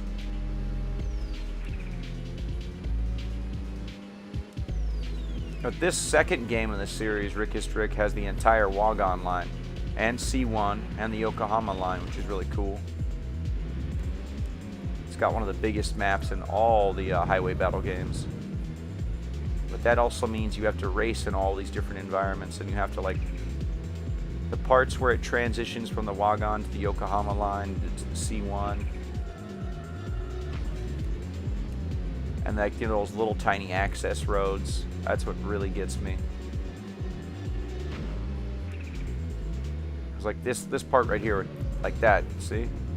The computers do it too, and when you hit one of those, the game, you lose all speed. Like, you can be going on 200 miles an hour, you hit one of those, just instant dead stop, just zero. In real life, that would be a fatality, but, you know, video games.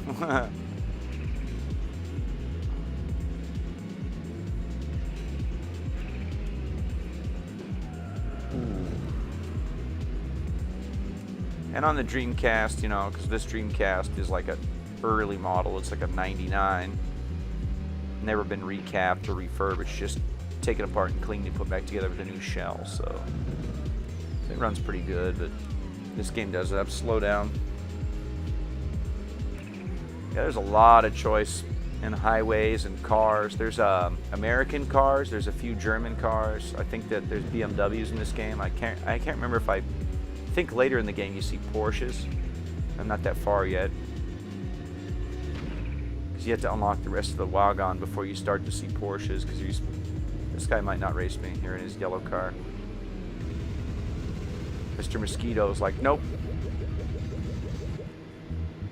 Certain rivals will refuse to race you based on your car or how much horsepower you have, or like you're in the wrong type of car.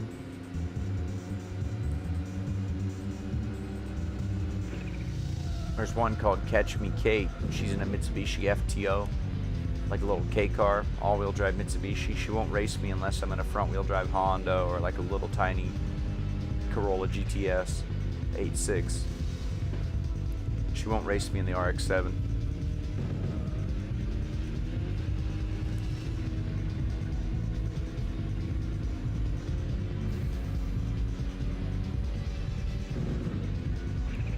Yeah, I think there was a guy that played the game in its entirety. He did like a speed run like a year or two ago. I think he was doing it on an emulator though. Don't know if he's doing it on real hardware like I am. Although I am using the Retro Fighters Brawler. No, I think it's, what is it called? I'm gonna turn it over here. It's the Striker Dreamcast controller, made in the USA. Retro Fighters. That's what I'm using.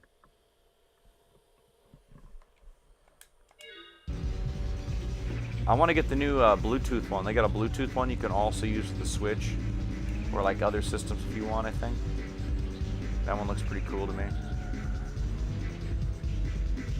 But it's also still, you can still use the VMU with the Bluetooth, by the way. It's got like a dongle you plug the VMU into the Dreamcast, and that's the Bluetooth receiver.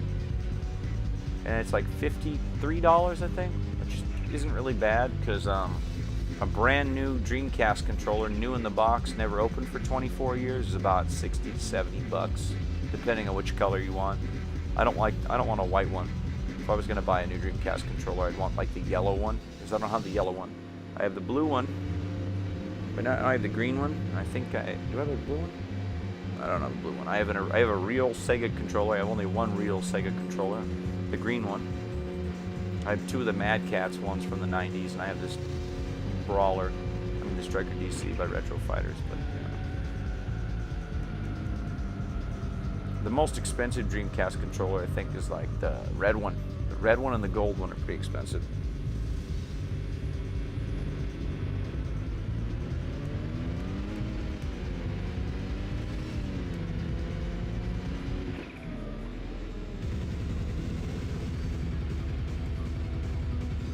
I don't know why they went with the California license plates, but it's kind of funny.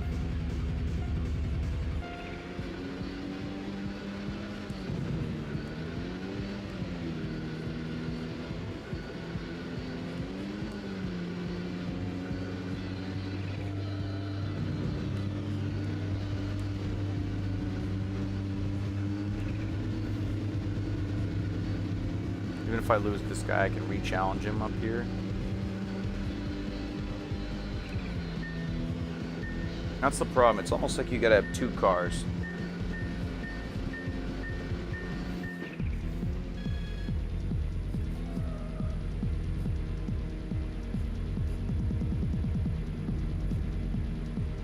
Oh, Oh yeah, a lot of people don't expect a small channel like mine to be on the front page, and I was surprised too when I heard about it.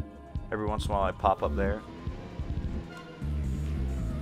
It's all just random what you see, to be honest. I think it's because if you search for like old Sega games or like old video games in general, you'll see a lot of the same content. You'll see, like, you know, it recommends stuff for you. It really does restrict. Like one of my buddies from work saw my stream, but that's only because he watches a lot of Collector Car Feed. He watches like a Collector Car Feed podcast and like the car videos, so that's why this popped up. And he was looking at old street racing videos from Tokyo from the 90s.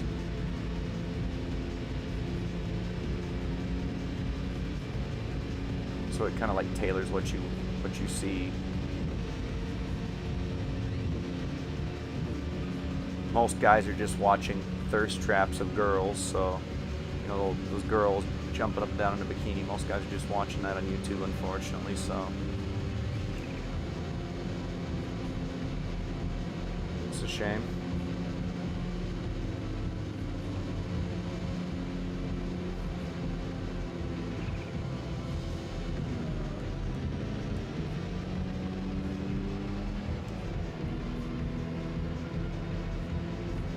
I had to retune my car for this road.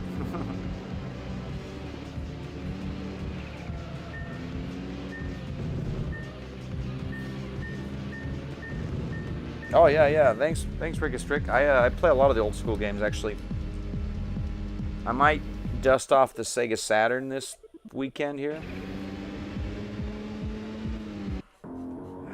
because I got. I've never played. I don't know if I can play Mr. Bones on stream. Mr. Bones for Sega Saturn is a really cool game, but it's got a lot of Joe Satriani guitar music in it, and I don't know if you can play that on stream without getting a strike or a copyright thing. Mr. Bones is really cool though. Never made it to disc 2, and I don't think I've ever even made it past maybe the 3rd level.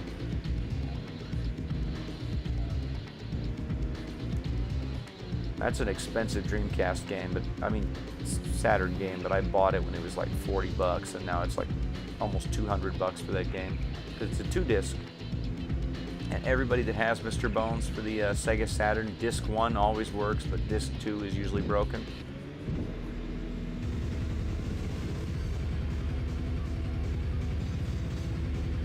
Oh, gaming and machining, I like that. Machining stuff is cool. A lot of really clever stuff people can do with machining these days.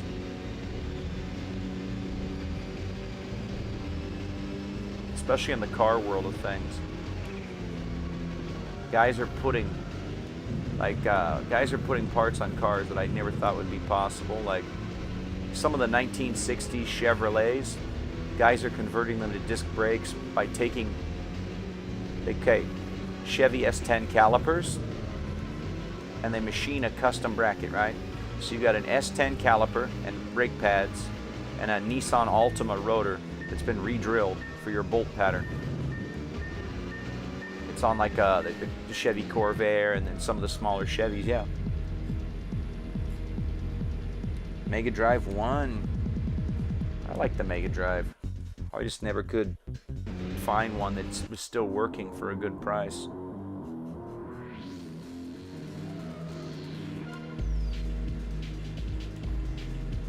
Somebody here locally scored a ColecoVision though. They just post on the Retro Gaming and Collectibles Facebook group I'm a part of that they bought a ColecoVision at the yard sale for $70 for like 10 games. And I was like, what? It's like, where do they find this? Where do they find these things? With the box though too, with the box. I'm like, oh yeah, I forgot he's going the other way. There's an upper road.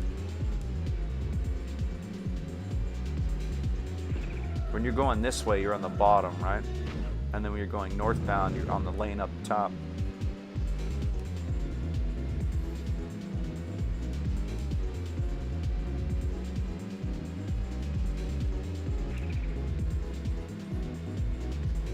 Yeah, Coleco is really nice. It's really, really hard to find a ColecoVision that even powers on, honestly. And most people, you know what? A lot of people that aren't into video games, right?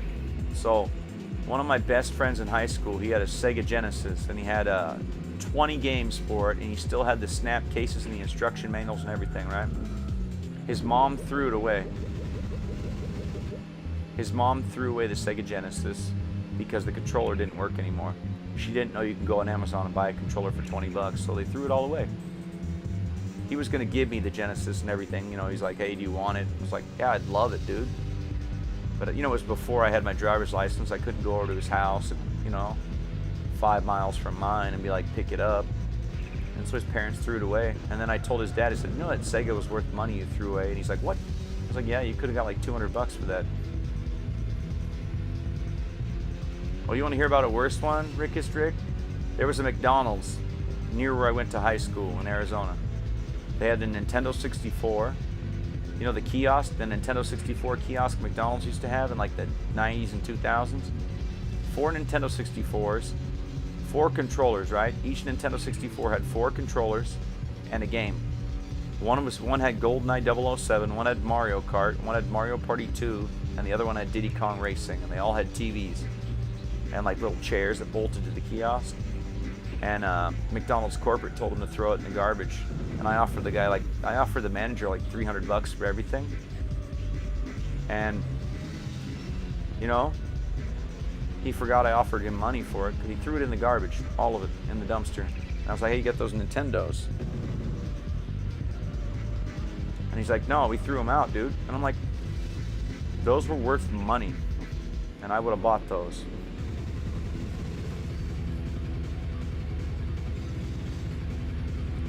Well, it's like a lot of these companies don't realize, and people in general don't realize, old video games and old stuff is actually worth money, you know.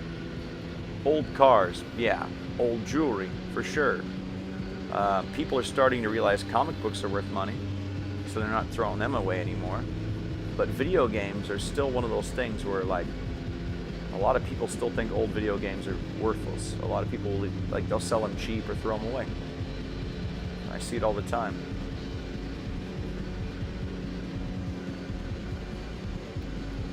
Some lady on Facebook didn't listen to my message in time. She sold a Nintendo 64 and 20 games for $50, and then I messaged her. I said, I would have given you 300 bucks. She's like, what? She got all mad at me. It's like, hey, you didn't do your research. You literally got a computer in the palm of your hand.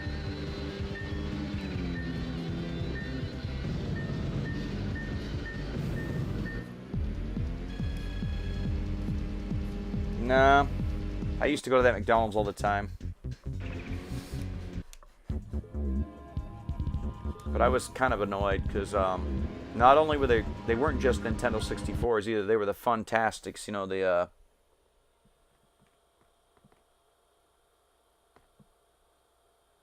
you know, the problem with the comics is the only comics that people want to buy right now are those graded ones. You know, the ones that they're basically in a Lexan slab. You can't read them, and they're graded and authenticated. That's the only ones people want to buy right now.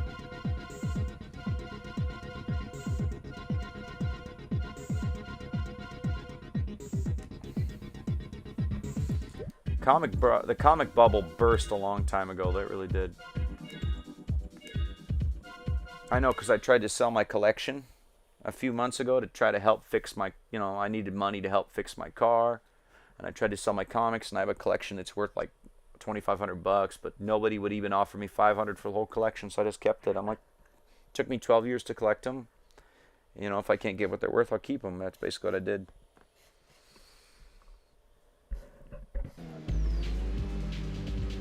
The only comics right now that are doing big numbers are like Deadpool and Wolverine comics, like, you know, comics of Deadpool, the X-Men, Wolverine, you know, some of the early Batman stuff from like the 70s, 80s, and 90s.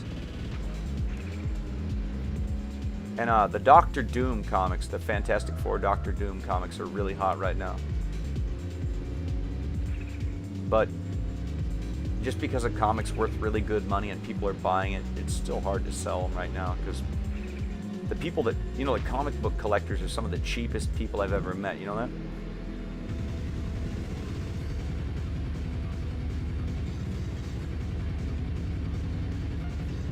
Well, yeah, that's the problem is, in the 90s, everybody was buying comics to collect them. Everybody was.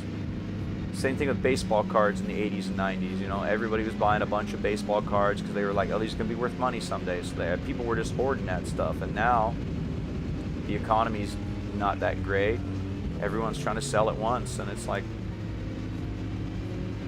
you've got people selling a 400 comic book collection for $100. And I was like, if I had the money right now, I'd be buying. Because, you know, 300 X-Men comics for $100.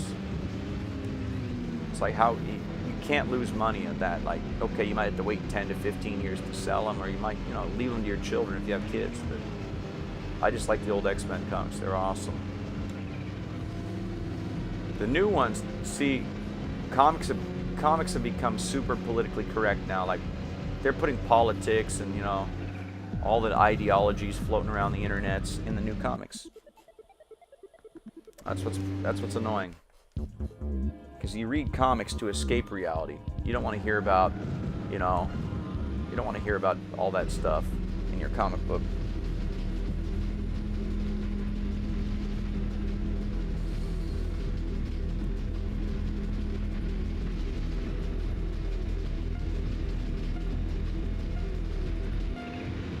It's funny, they canceled the Captain Marvel comics. They stopped printing them again because nobody's buying Captain Marvel. It's funny.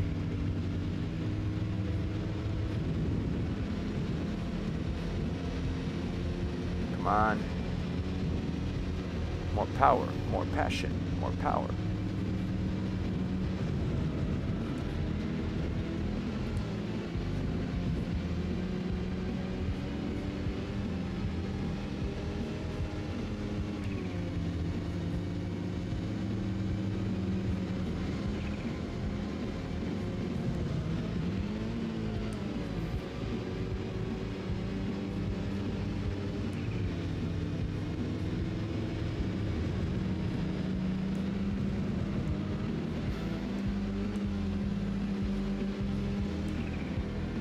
Come on. Come on, car. Don't you want to win?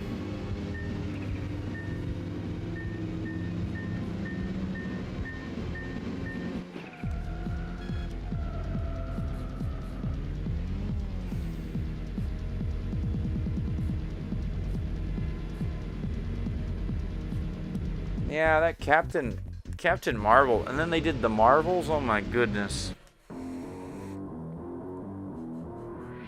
It wasn't as bad as Madam Web. I am so happy I didn't go see that.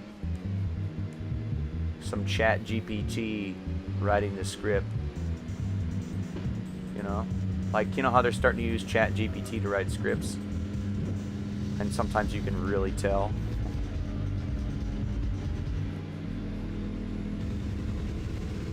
I heard the Borderlands movie is like almost unwatchable. I heard it's that bad. I heard that basically Jack Black as Claptrap carries the entire movie, and it's like not even funny. And they barely even use guns, which is weird to me because Borderlands is all about guns, and you know, a PG-13 Borderlands movie. I mean, just why?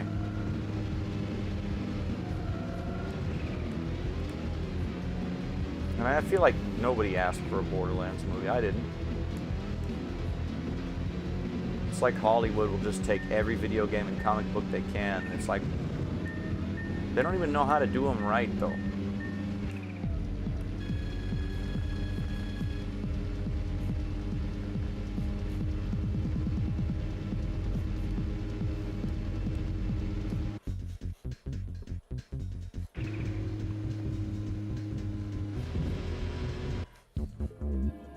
Which one is that?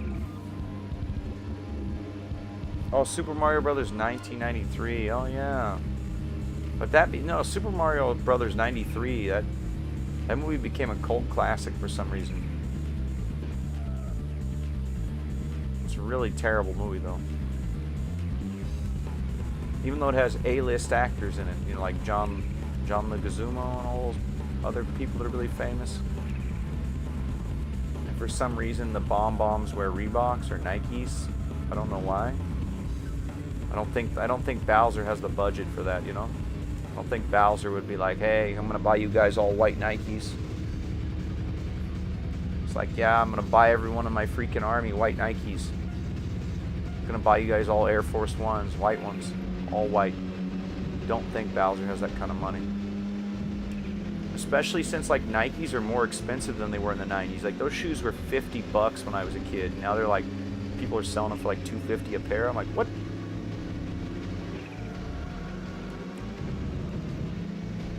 And I honestly don't get it all the way because they're not as comfortable as they used to be. That's what everyone tells me. I was never really into them. They're not really like... I think I had one pair of Nikes and that they hurt my feet. And I had one pair of Reeboks, they hurt my feet. And so mostly what I had was, I had all Vans my whole life basically, and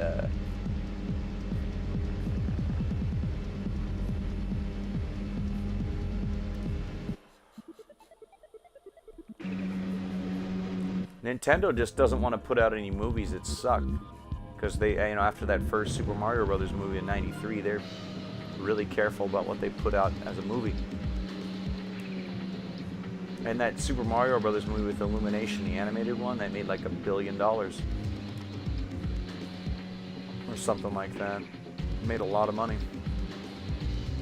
And so they're going to do the same thing. They're probably going to get Illumination's probably going to do a Zelda movie for Nintendo one of these days. Yeah, DC's used to be really good. They're still an awesome looking shoe. They're just not as durable as they used to be. I like the Vans Pro Skate Classics, like, you know, the you know, they got the memory foams. You get the Vans Skate Classics, and they have the memory foam insoles, and they have like the extra webbing in the bottom for skateboarding. I like those ones. I skate in them and I wear them around the house when I'm like walking down the street or driving a car. Most people don't buy the Skate Classics unless they actually skate, because they're like $90. But I got them on sale though too.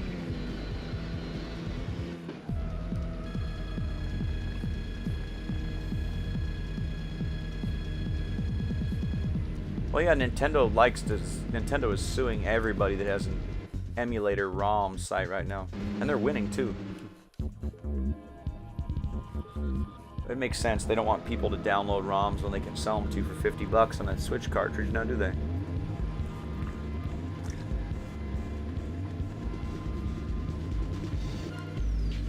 They're going to start putting out probably more GameCube games remastered for the Switch, and then you're going to see some N64 remasters probably. Rumors are, I don't know, they might remaster the rest of the Paper Mario series. They might do the first Paper Mario now, or maybe they might even do the Wii one, the Super Paper Mario. I think they should remaster that game. That one was pretty good. I liked it. The worst one was Color Splash on the... Color Splash is pretty bad on the Wii U. But I honestly think that the Origami King on Switch, that Paper Mario, is kind of... I never even finished that game. It had this really convoluted battle system where you had to like... You could only attack if they're on like the same grid as you, and it was really annoying.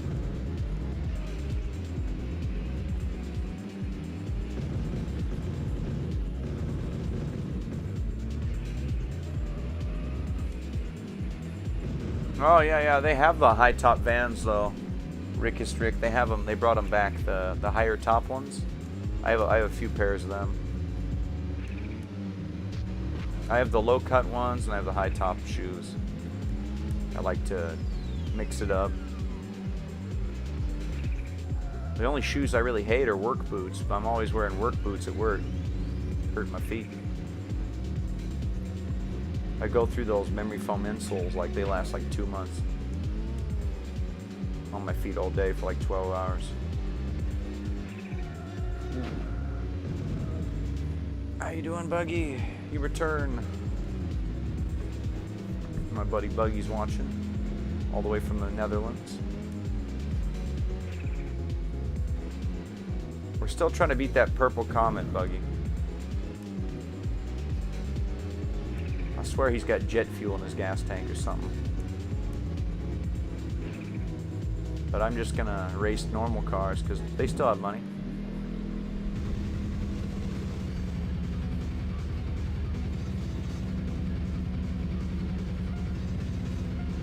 Oh yeah, you live over there near Europe, yeah. You guys have a hard time finding the good shoes, but what's really weird is you guys have some of the rarest skateboards over there in Europe. And in South Africa, they have some really rare ones too. All the old longboard skateboards I've been looking for to collect, like, there's been a lot of the ones that are super rare over there in like Cape Town, England, south of Wales. I'm like, what the heck?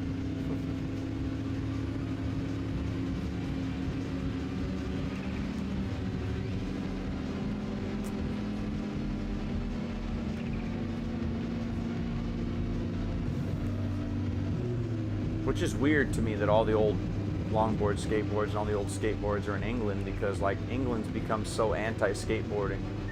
Like you can get a huge fine for skateboarding in certain places, but other places you're cool.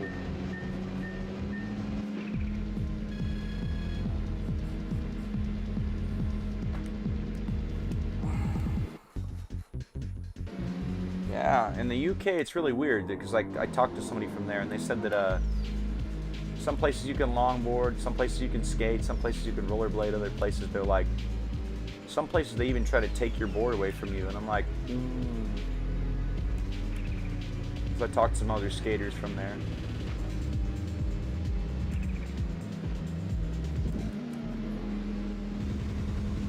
What's really expensive in the UK is like, what else is really expensive? There's a lot of things that are expensive, but I heard your fuel, gas and diesel are pretty expensive over there. I know that. But over here in America, what's really expensive right now is everything. I mean, not at Europe levels, but we haven't had stuff this expensive in America in a while. We're kind of hurting over here.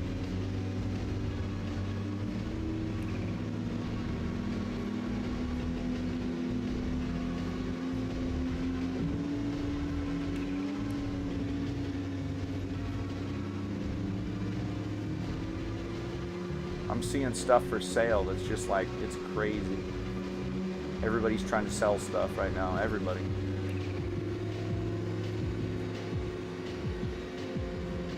I was driving through town the other day and there's like a bunch of cars for sale, like, you know, for sale by owner.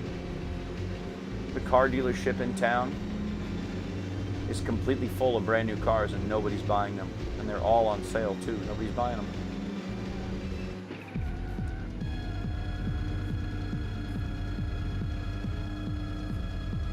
Electricity within the top, electric is within the top 10 highest in the world. Ooh. Electricity out here in Oregon is dirt cheap right now. But I also live in the middle of nowhere, so it's like,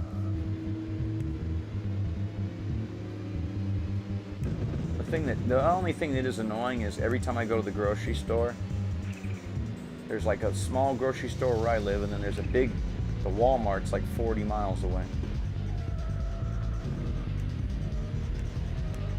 If I want to go see a movie today, if I wanted to go to the movie theater, I'd have to drive 38 miles to go there, and then 38 back to get home.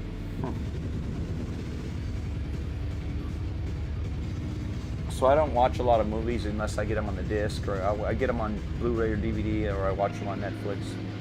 Every once in a while I'll go to the theater, but it's like $22 to see a movie if it's not a matinee, and it's like popcorn's $12, which I never get the popcorn because it doesn't even taste that great. It's like, it tastes like they made it yesterday. It tastes like styrofoam. And then they try to pat you down for sneaking in candy. I'm like, I'm not gonna buy a $9 bag of Skittles. Of course I'm gonna sneak in candy. See, the secret is if you're a guy, you just take the candy and you put it under your balls. some tape. That's the secret. $2.30 a liter, but isn't there like 4 liters in a gallon or something? I know it's expensive.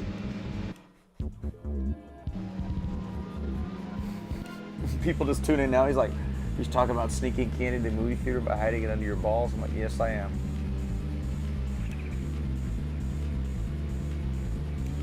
It's like, I'll be damned if I pay $9 for a bag of Skittles or Twizzlers.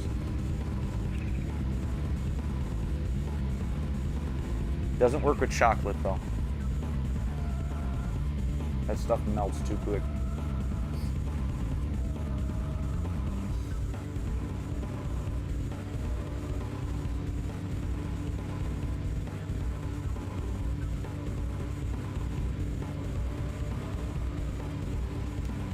Of course, I used to also go to a movie theater back in the day in high school and college where I knew one of the guys that worked there, so like you could bring in a whole pizza if you wanted and he wouldn't tell on you. One time I went 4.5 liters a gallon. 2, 4, 6, 8. Whew. It's like $8 a gallon or something over there. Plus the taxes. The only thing that, you know, what's nice about England though is your car has to be inspected every 2 years and they actually do a safety inspection. Here in America, they look at the car for 5 minutes and they're like, looks okay to me. Some of the cars here in America are literally unsafe for the road, but they're still on the road because, you know, because they paid the inspection guy $50. And then 6 months later, the car gets pulled over by the police. The police are like, this can't be on the road. People bribe the inspection station around here. But at least in Oregon where I live, most of the cars are pretty solid. But I saw a car one time that was so rusty, like I could see through the driver's door into the car. I'm like, how's that piece of junk still on the road? It's probably not safe.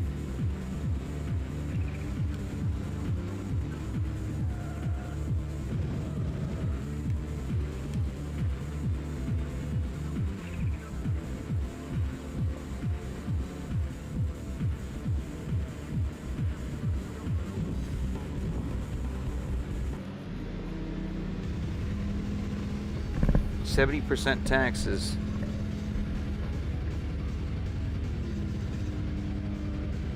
Oh yeah, that's one thing you can never escape in life, Rickest Rick, is taxes.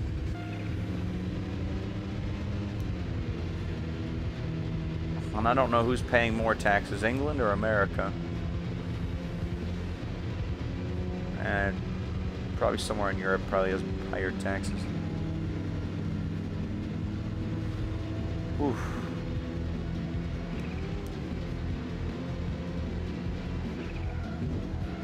The only thing I don't like about taxes is they say they're going to use the money to, like, we're going to do this with the money, and then they take the money and then they just don't even use it for what they said they were going to use it for. They're like, we were going to take your money and fix the bridges and the roads and education, and then what do? I'm going to put some of it in my pocket. The rest of it I'm going to spend on cruise missiles. I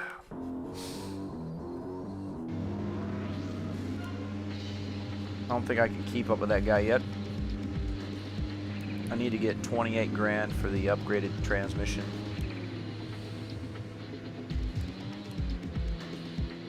It better be a good transmission for $28,000. Better be.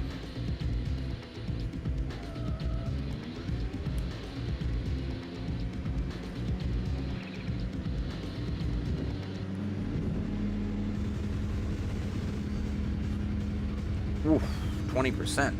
Dang.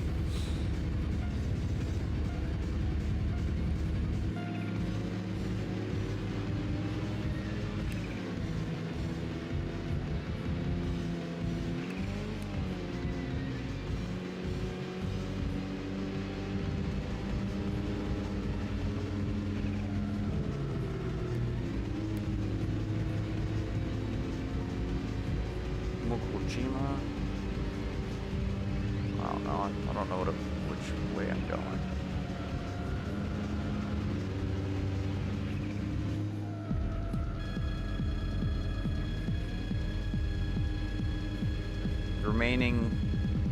Remaining health, 295. Oh, that's a good bonus. Oh, so you get a little bit more, yeah.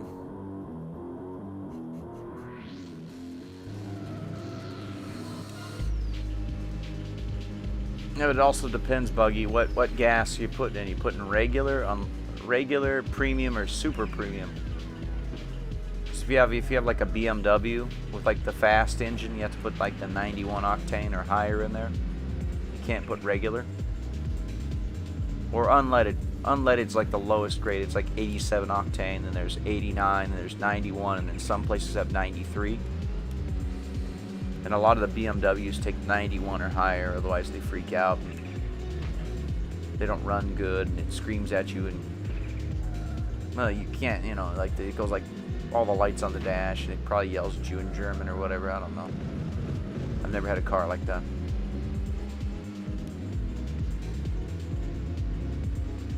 A little bit out of my price range.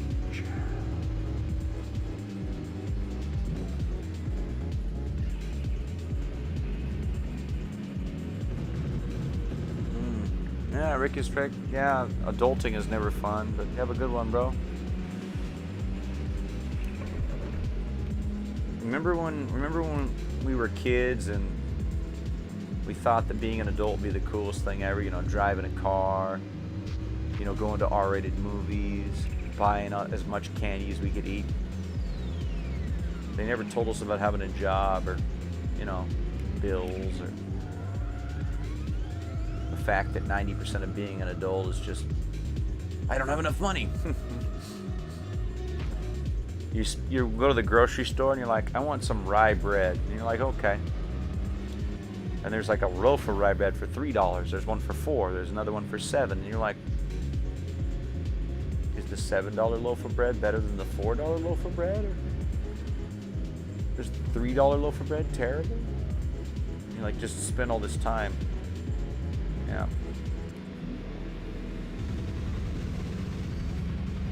Yeah.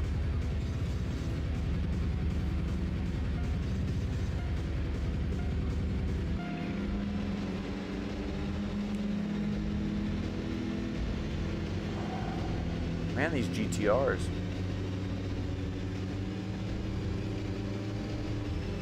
At least he's... Ooh, look at that. He just...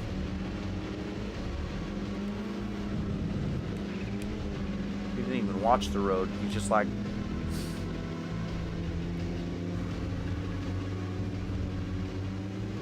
They have christened me the Starlight Dancer, but that doesn't help me out at all.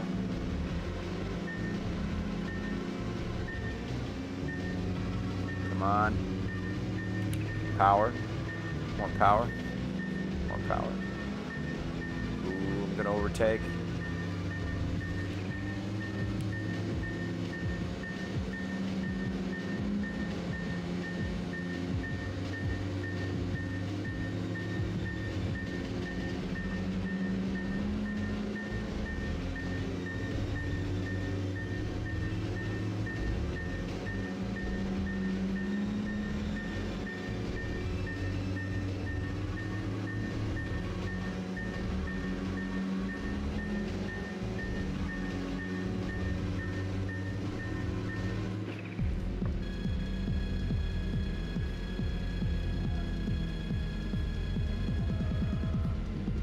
Alright, have a good one, Rickus Rick.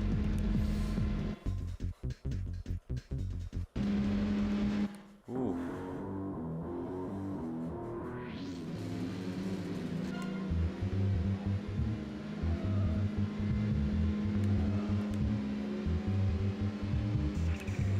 Oh man. You know what's weird? For the longest time I thought English muffins came from England. And then I realized they're not actually English at all. I was like, what?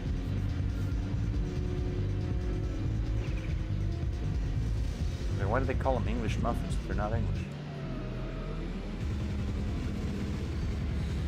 These are the questions I think about that keep me up at night. Why do they call them English muffins if they're not from England?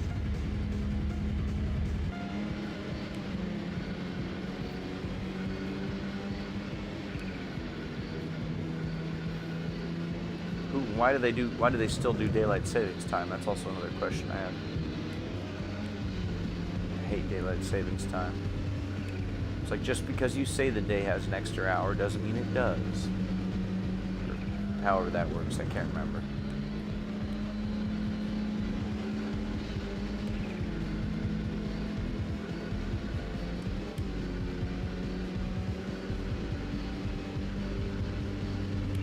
Getting beat by a tiny car driven by a guy called Game Guy.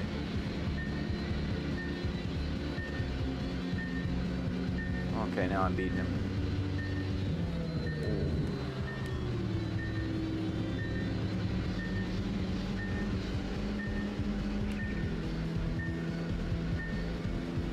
I think it's time to play another game because I am just probably too tired to play this one, but I can play a spaceship shooter.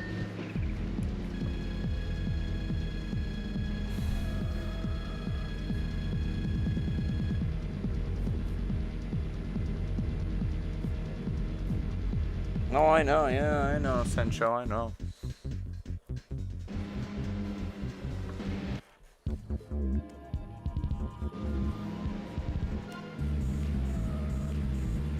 Okay, I'm gonna end this stream and then I'm gonna start another one, everyone. I'm gonna do one for, I'm gonna play a spacing ship game here. Spaceship. I'm gonna play an indie game called Ducks. And no, it doesn't have anything to do with the animal that eats bread and likes to go in those lakes at the park.